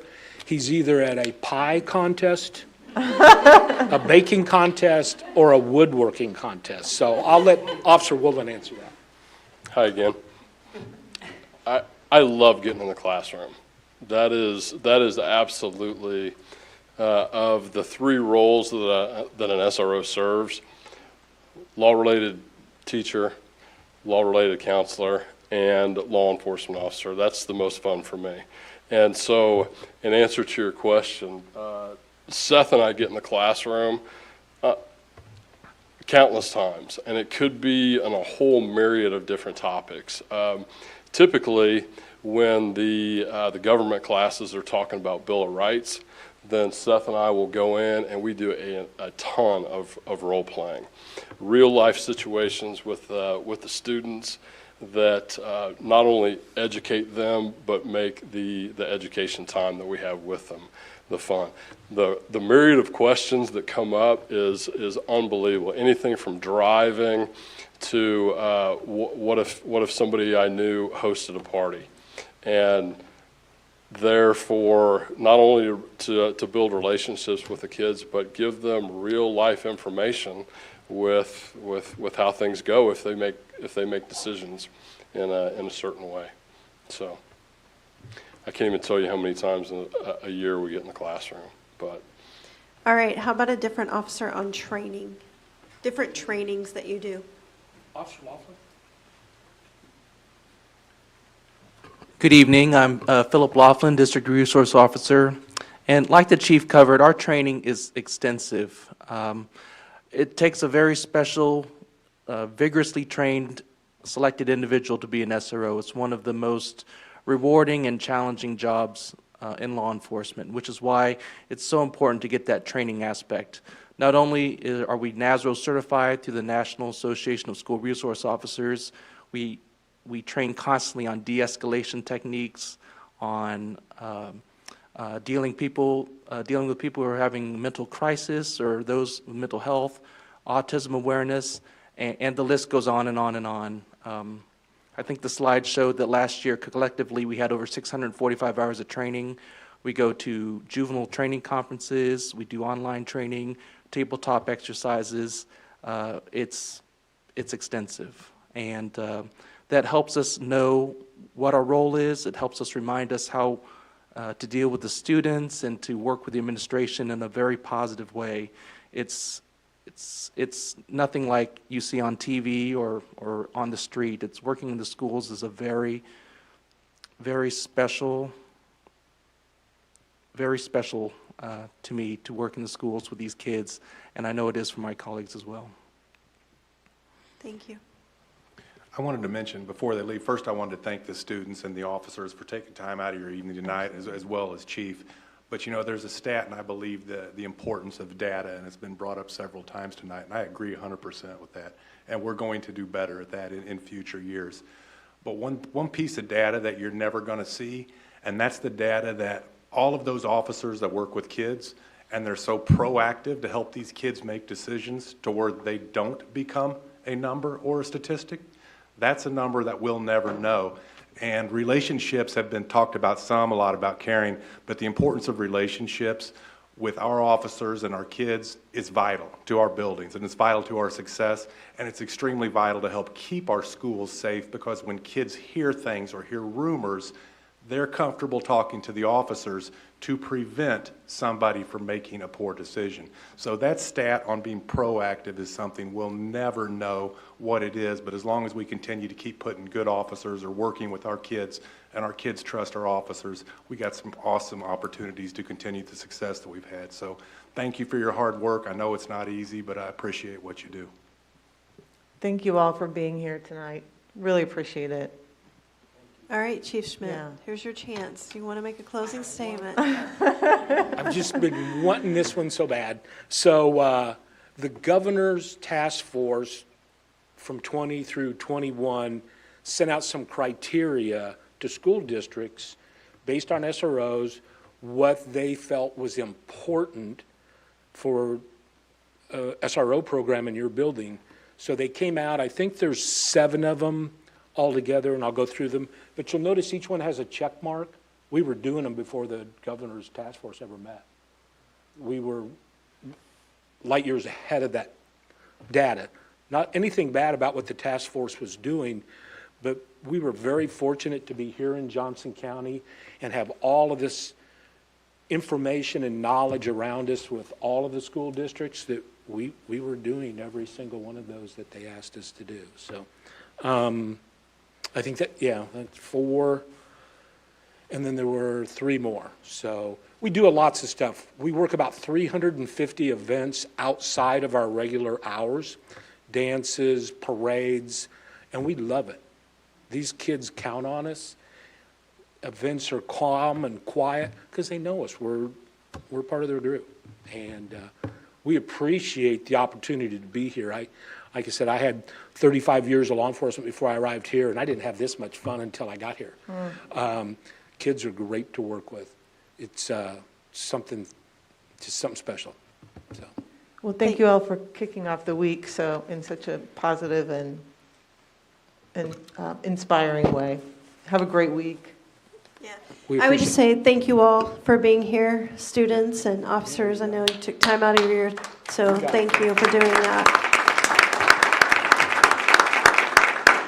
And I just want to close with a couple of statements. I'm going to speak a little bit as a high school principal. I was a high school principal without an SRO. And there were times that having an SRO would have been really, really comforting as a high school principal. And then as a superintendent, our high school, my previous high school, and then our current high schools have SROs. And I'm going to tell you, I can't imagine being a high school principal without an SRO in today's times. And for a lot of reasons, safety obviously being number one, but just the relationships. And what I can tell you with these officers sitting in the crowd right now, there's not a time I walk into a building, and it's not because I'm the superintendent, because it's been the same for the last 7 years, that somebody isn't saying, how are you? Thanks for coming to our schools, or can I help you get to someplace? And there's one, he's no longer with us, but still to this day, even as a superintendent, he was like, if you don't have your badge, you're going to need to go to your car and get your ID. And I'm okay with that. I mean, I'm really okay with that because he's doing his job, and it kind of became a joke with us. I just took my badge or my ID with me because I knew he was going to make me go get it. And so I really appreciate that. But we have several other high school principals in the room. I don't know if you are prior. Is any of you? I know Mr. Ewers is back there, but then we also have several sitting around the table. Does anybody want to make any closing comments about SROs? Mr. Ewers? Very brief. Thank you. I'm Dave Ewers, principal at Shawnee Mission North. We obviously had a situation a few weeks ago where we had some really big help from our SRO and our DRO, but it goes much further than that.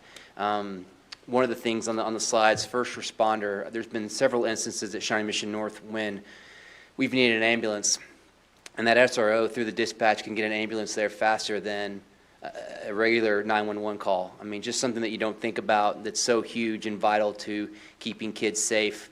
But yes, they hit the nail on the head as being yet another resource for kids to reach out to and have that support system. There are students that really love speaking to our SRO and our DRO, but not necessarily anyone else, and that's totally fine. If that's the resource they need for success at our school, that's what we want, and I think I would probably speak for most high school principals in that regard. So thank you very much. Appreciate it. Thank you. Thank you for being here tonight. Mr. Stubblefield? Yeah, I have. I guess I have a unique experience. I was not only a high school principal, but also served on the Johnson County Disproportionate Minority Contact Committee. And again, the data of Johnson County really mirrors the schools in Johnson County, and that committee was comprised of judges, attorneys, school officials, law enforcement, really trying to come together and discuss that disproportionate minority contact that ends up, in the juvenile system.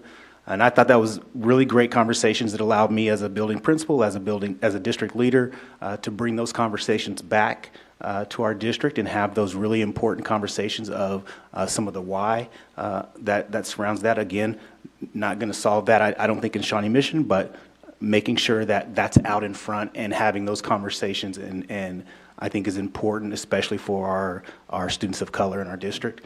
The other part to that, I would echo what Dr. Hubbard said as a building principal, that having those SROs in our building is really important. Again, the relationship building and the amount of proactive work that I saw them do in the district was very important. And then the last thing, I know that there's been some conversations about restorative justice. I just wanted to let the board know that we do have one school building that is participating in a pilot program, which is Horizon. They are participating currently. They started this school year with some restorative justice practices, and that involves an entire school building, right? Not just our law enforcement, but our teachers are being trained, the administrators are being trained, and students are being trained on some of those practices, and we're looking forward to kind of seeing what that bears out for this school year.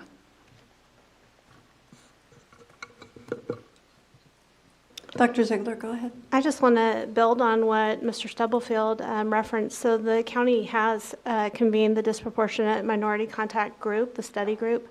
So Dr. John McKinney from Student Services does serve on that and continues. That group is continuing to look at what the data shows in our county. So we do have our Shawnee Mission representative at the table. And I also just want to add my gratitude to our officers as we were transitioning through the pandemic and the great help that they provided at our food service sites, what were referenced earlier, and many of our board members volunteered at those. And I can speak specifically to Officer Woolen, and Chief did say that they like to dance and attend dances. So just seeing our officers interact with our community, but specifically, I will never forget Officer Woolen busting out some dance moves at Hawker Grove to Little Red Corvette as one of our families was driving through the drive. So we're grateful. All right. Well, thank you all. We just have a bit more on our agenda. We have some consent items. So I will seek a motion that's both consent, general, and as well as consent for bond through 6.3. So moved. Owsley? Thank you. Second, Goodburn. All right. All in favor say aye. Aye. Aye. Opposed? Okay. Motion passes 7-0. All right. We are up for board comments, and we will circle around. We start with, I believe, Mr. Stratton is up next. to lead us. Thank you. Thank you. No comments tonight. Good meeting. Okay, Ms. Hembry? No, I just appreciated all the great conversation tonight. I want to give a special thank you to Dr. Hubbard and team for putting our presentation on SROs together. I very much appreciated it. It gives me a lot of confidence in what we're doing in Shawnee Mission, and that feels good. Thank you. Ms. Boyd-Norella? Yes, the level, the depth and level of information provided tonight just set the bar high. And I'm so proud to be a member of the school board. That's all. Thank you. Okay, Ms. Borgman? Yeah, I'll ditto the program evaluations. They're excellent. Thank you. So I'm going to also do something kind of out of the norm and talk a second about masking. And we have 6 elementary schools, seven elementary schools that are currently in a mask mandate due to illness. And so I want to apologize to my fellow board members for not requesting an addendum or an amendment to the agenda. However, I would like to make a motion to remove mask mandates regardless of illness and overall absentee rate effective immediately. JCDHE says that we are in the green, and yet we are still requiring our schools to have this mask mandate. So I guess I will ask for a second so we can discuss this. I'm happy to make a second for the purposes of discussion, because I do appreciate, Ms. Borgman, that you're bringing something to us. I don't think we have a lot of tools like this at our disposal as board members, so I admire the fact that you're bringing something up. The underlying motion is probably not something that I would particularly support, but I like that we have an opportunity to have some conversation, especially given what came before us as feedback from the public during public comment. Okay, so we have a first and second, so we have opportunity for discussion. Right. First and foremost, I guess I just want to ask Dr. Hubbard, if this should pass, is this going to be an issue for the district if it is effective immediately? No, we would just need to put the communication out accordingly. I'm sure there will be people that are upset with that, just like there are people that were upset with masking. I think we learned one thing through the pandemic: it doesn't matter what decision we make. There are going to be people that are happy with that decision and people that are not happy with the decision, but we can put the communication out just like we do when we mask. I don't think that it's really any different. I'll just add, and then if anyone else wants to add any other comments, JCDHE says we're in green, and yet we have 7 schools that are masked. And so I just feel like, we've reached a point where a mandatory mask mandate is not in the best interest, or necessary, I guess I should say. So I have a comment. One of the things we found at this point is that a lot of people don't get tested publicly. They can test at home, and then they don't necessarily report whether or not they tested positive. So one of the issues when we were first deciding what we would do with regards to risk mitigation was to take into account that there could be people who test positive that we never have any idea of because they're not testing through the county. Our general rate of illness prior to COVID-19 was 3%. So there was just a general running level of illness of about 3% prior to there ever being COVID. And at the time that the 5% was chosen, it was if you're bumped up over that 3% by about 2%, there could be something going on that you aren't able to detect any other way because the testing services through the county aren't going to catch it. And so that was some of the impetus behind that. It was, how do you ensure that something doesn't get out of control if you don't know it's there till it's too late? So some of that decision-making process with regards to the 5% was for years and years and years, the general rate of illness was 3%. And I think I'll stop with that. One thing I would just comment on, sorry, is that when we adopted our current mitigation plan that's in place, which I believe was February 14th. Was it on Valentine's Day? Yeah. It was. What a fun day. On Valentine's Day, 2022, this was prior to the CDC offering any updated guidance. So I do think that we have a policy in place in Shawnee Mission now that was truly our best thinking at that particular moment in time. But this was prior to the CDC offering their updated community indicator levels for COVID-19. So they have the sort of low, medium, and high, which are green, yellow, and red, and they're only recommending required masking indoors in a high situation. So I think there is a conversation to be had there about whether, now that we do have more national guidance, because on February 14th, on Valentine's Day 2022, coming right out of the Omicron wave, we were kind of making that policy up here because the CDC was not keeping up with where the virus was.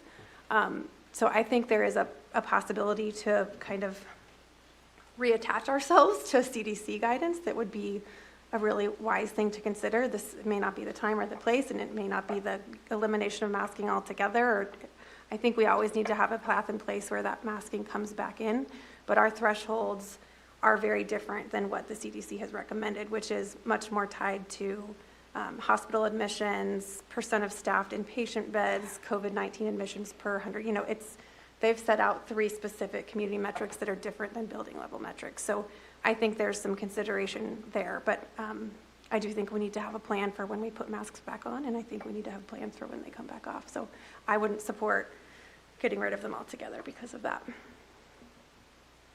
Sorry. You would or would not?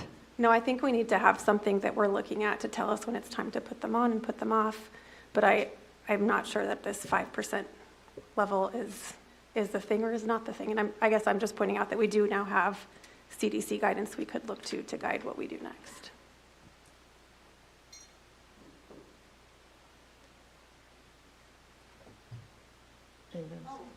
Well, you don't have to. I just was.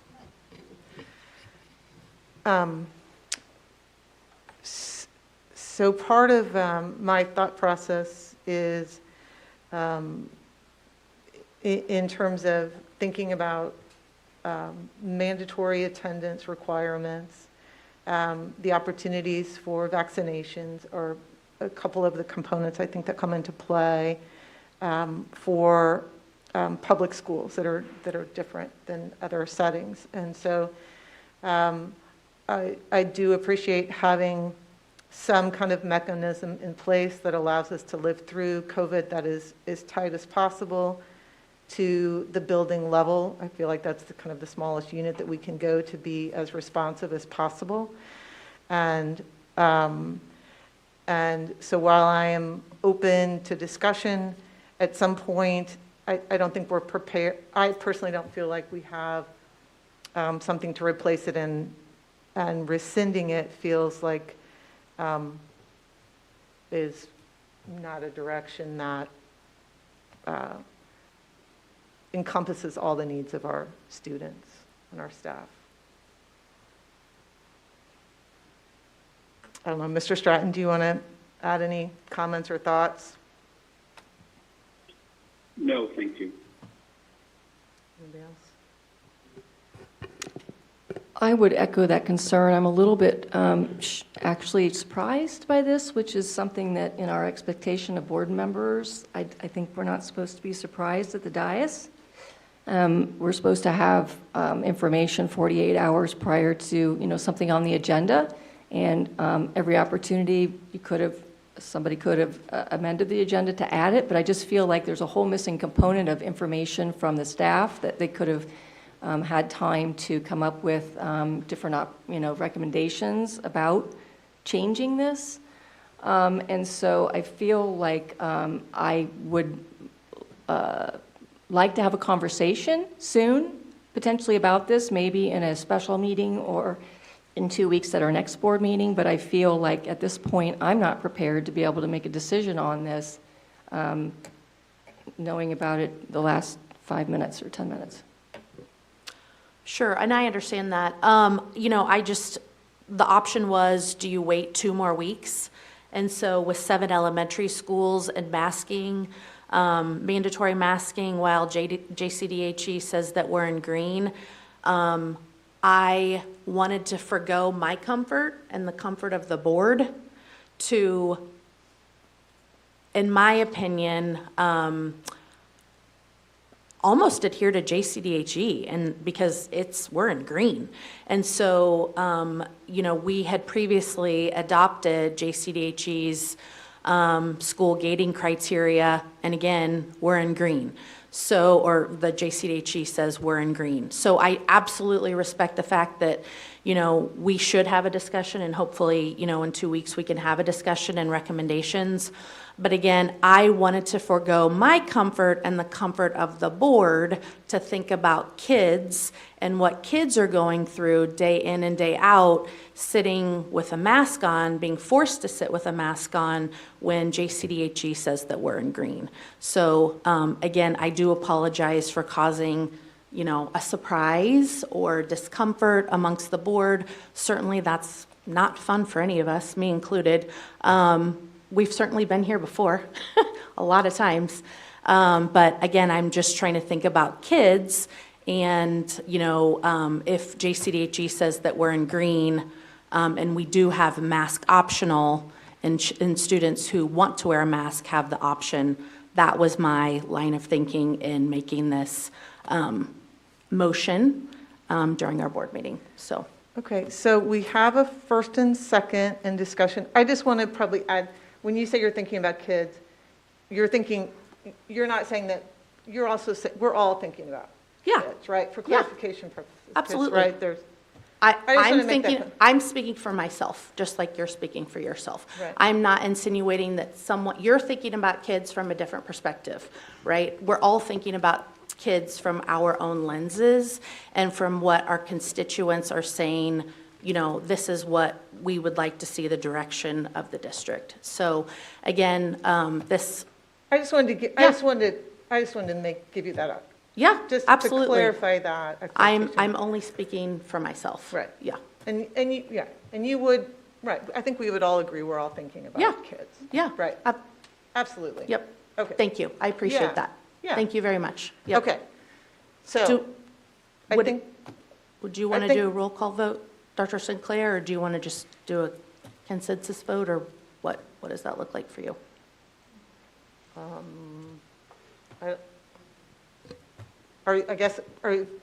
If you're asking for a roll call vote, we can do that. Are you ready? Okay. Whether to rescind, the motion has been to rescind the current masking policy. The motion is to remove mask mandates regardless of illness and overall absentee rate, effective immediately. Okay. Do you want to call roll? Terry, just call us, however you want to do Ms. that. Boyd-Naroda?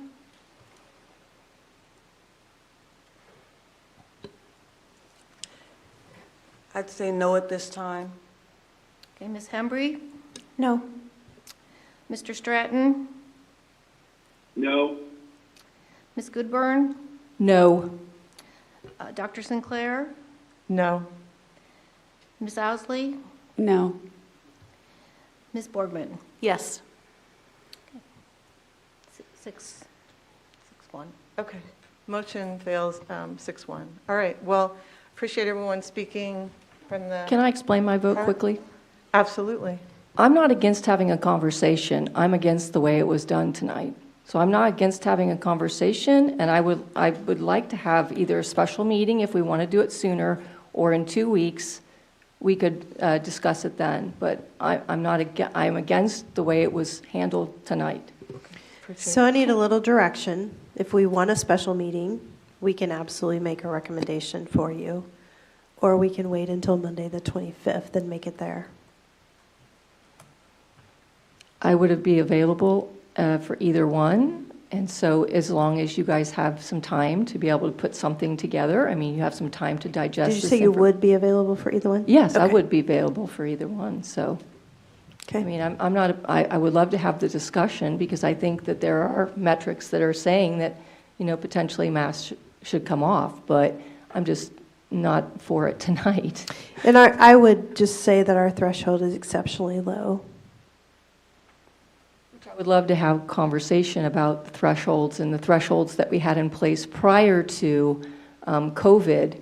When we had outbreaks in buildings, I know there was a threshold that was in place that I think the Department of Health would had in place, because I know that we've had to shut a building down for a couple days if they had some kind of an outbreak of a flu or whatever it was. So, And that has historically been 10%. So 10%. I think it's worth a discussion as well. I think it's worth a discussion, but just not the way it was handled tonight. Can I ask a point of clarification about just the proper, best procedure for not this particular instance, but generally how our board leadership, if there is a discussion that we think is important and we're not in leadership and it's not our turn for agenda review, the best way to get a discussion item before the board like that? Is it, what is it? Because I think our policies and procedures are a little bit opaque about that. They either, it seems like things either enter the agenda through the recommendation of our superintendent or at the pleasure of our board leadership, but if you're sort of a board member here or there, is the best thing. What do you recommend moving forward? So the way I understand policy and protocol would be to either notify the board president or the superintendent of an interest or a concern. The board leadership then would consider that. The only way to, I think, if the board president or if the leadership chose not to put it on for that next agenda item or in the near future, the other way of getting it on the agenda takes 4 board members. Is that correct? Anybody know? 3 board? 3. No, it takes 3. 3 board members. And because that scenario has happened to me in the past. If it is something that I'd like to see on the agenda and it is not placed on the agenda, then I would find 2 other people who wanted to have whatever my discussion topic was, and the 3 of us would make a motion in public comment, or would we, or in the comment portion of the meeting, or would we email? I don't know. I mean, that's where the anybody can. I just want to be clear that hasn't happened since I've been the superintendent. That's true. So it has not. I would Michelle, love for you all, if you want something on the agenda, to start with me or the board president and vice president, and I think that's the route we go.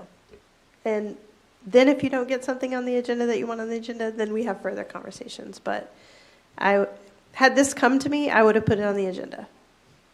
It's helpful, thank you. It's in our manual, board manual, under 6.0, agenda planning sessions. Any board member may request an item to be added to the agenda prior to the scheduled agenda planning session by submitting a verbal or written request to the superintendent or board president.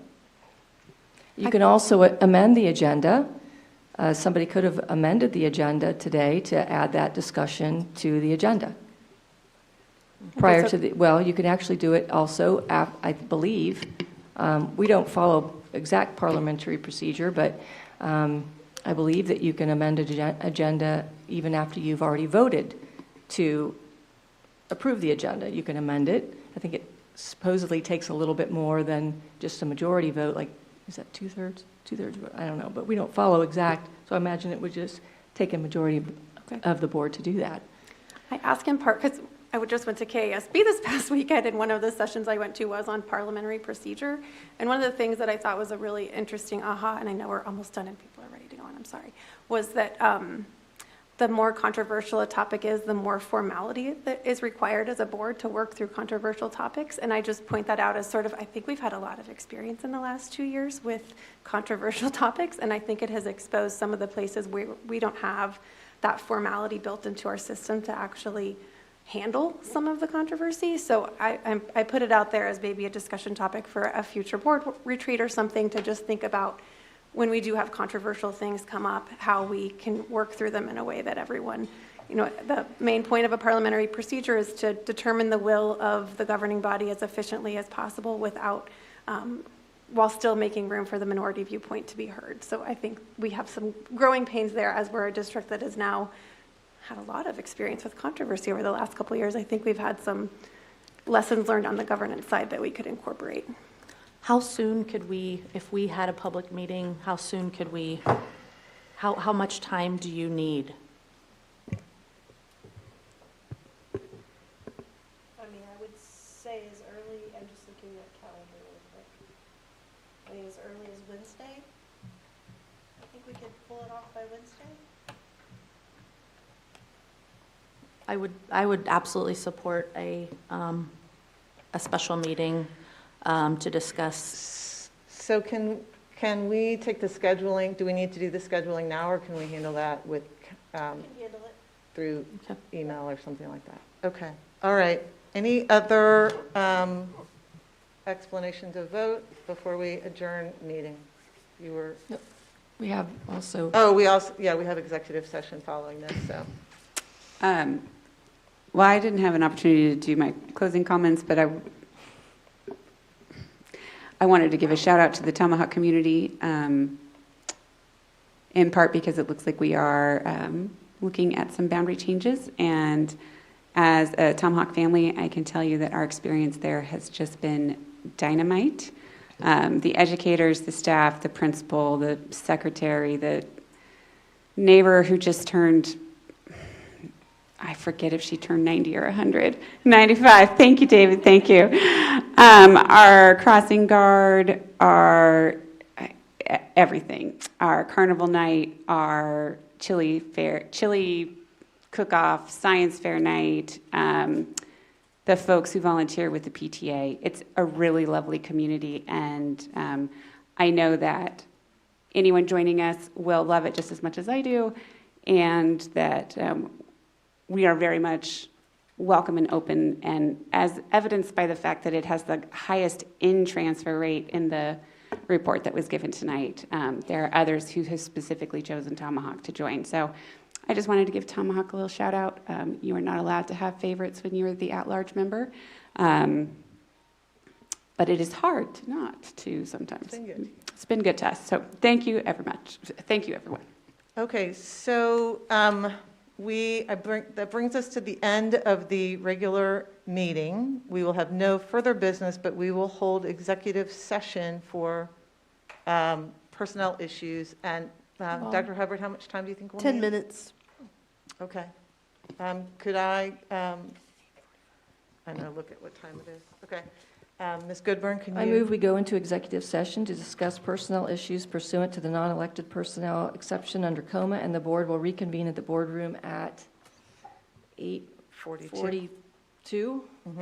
Okay, All right. 8:42. The board would like to invite Dr. Hubbard, Dr. Gilhouse, Dr. Schumacher, Ms. England, and Mr. Stubblefield to attend this meeting. All right, do I have a second? Second, Borgman?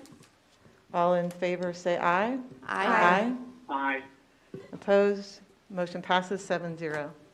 Thank you all for being here tonight.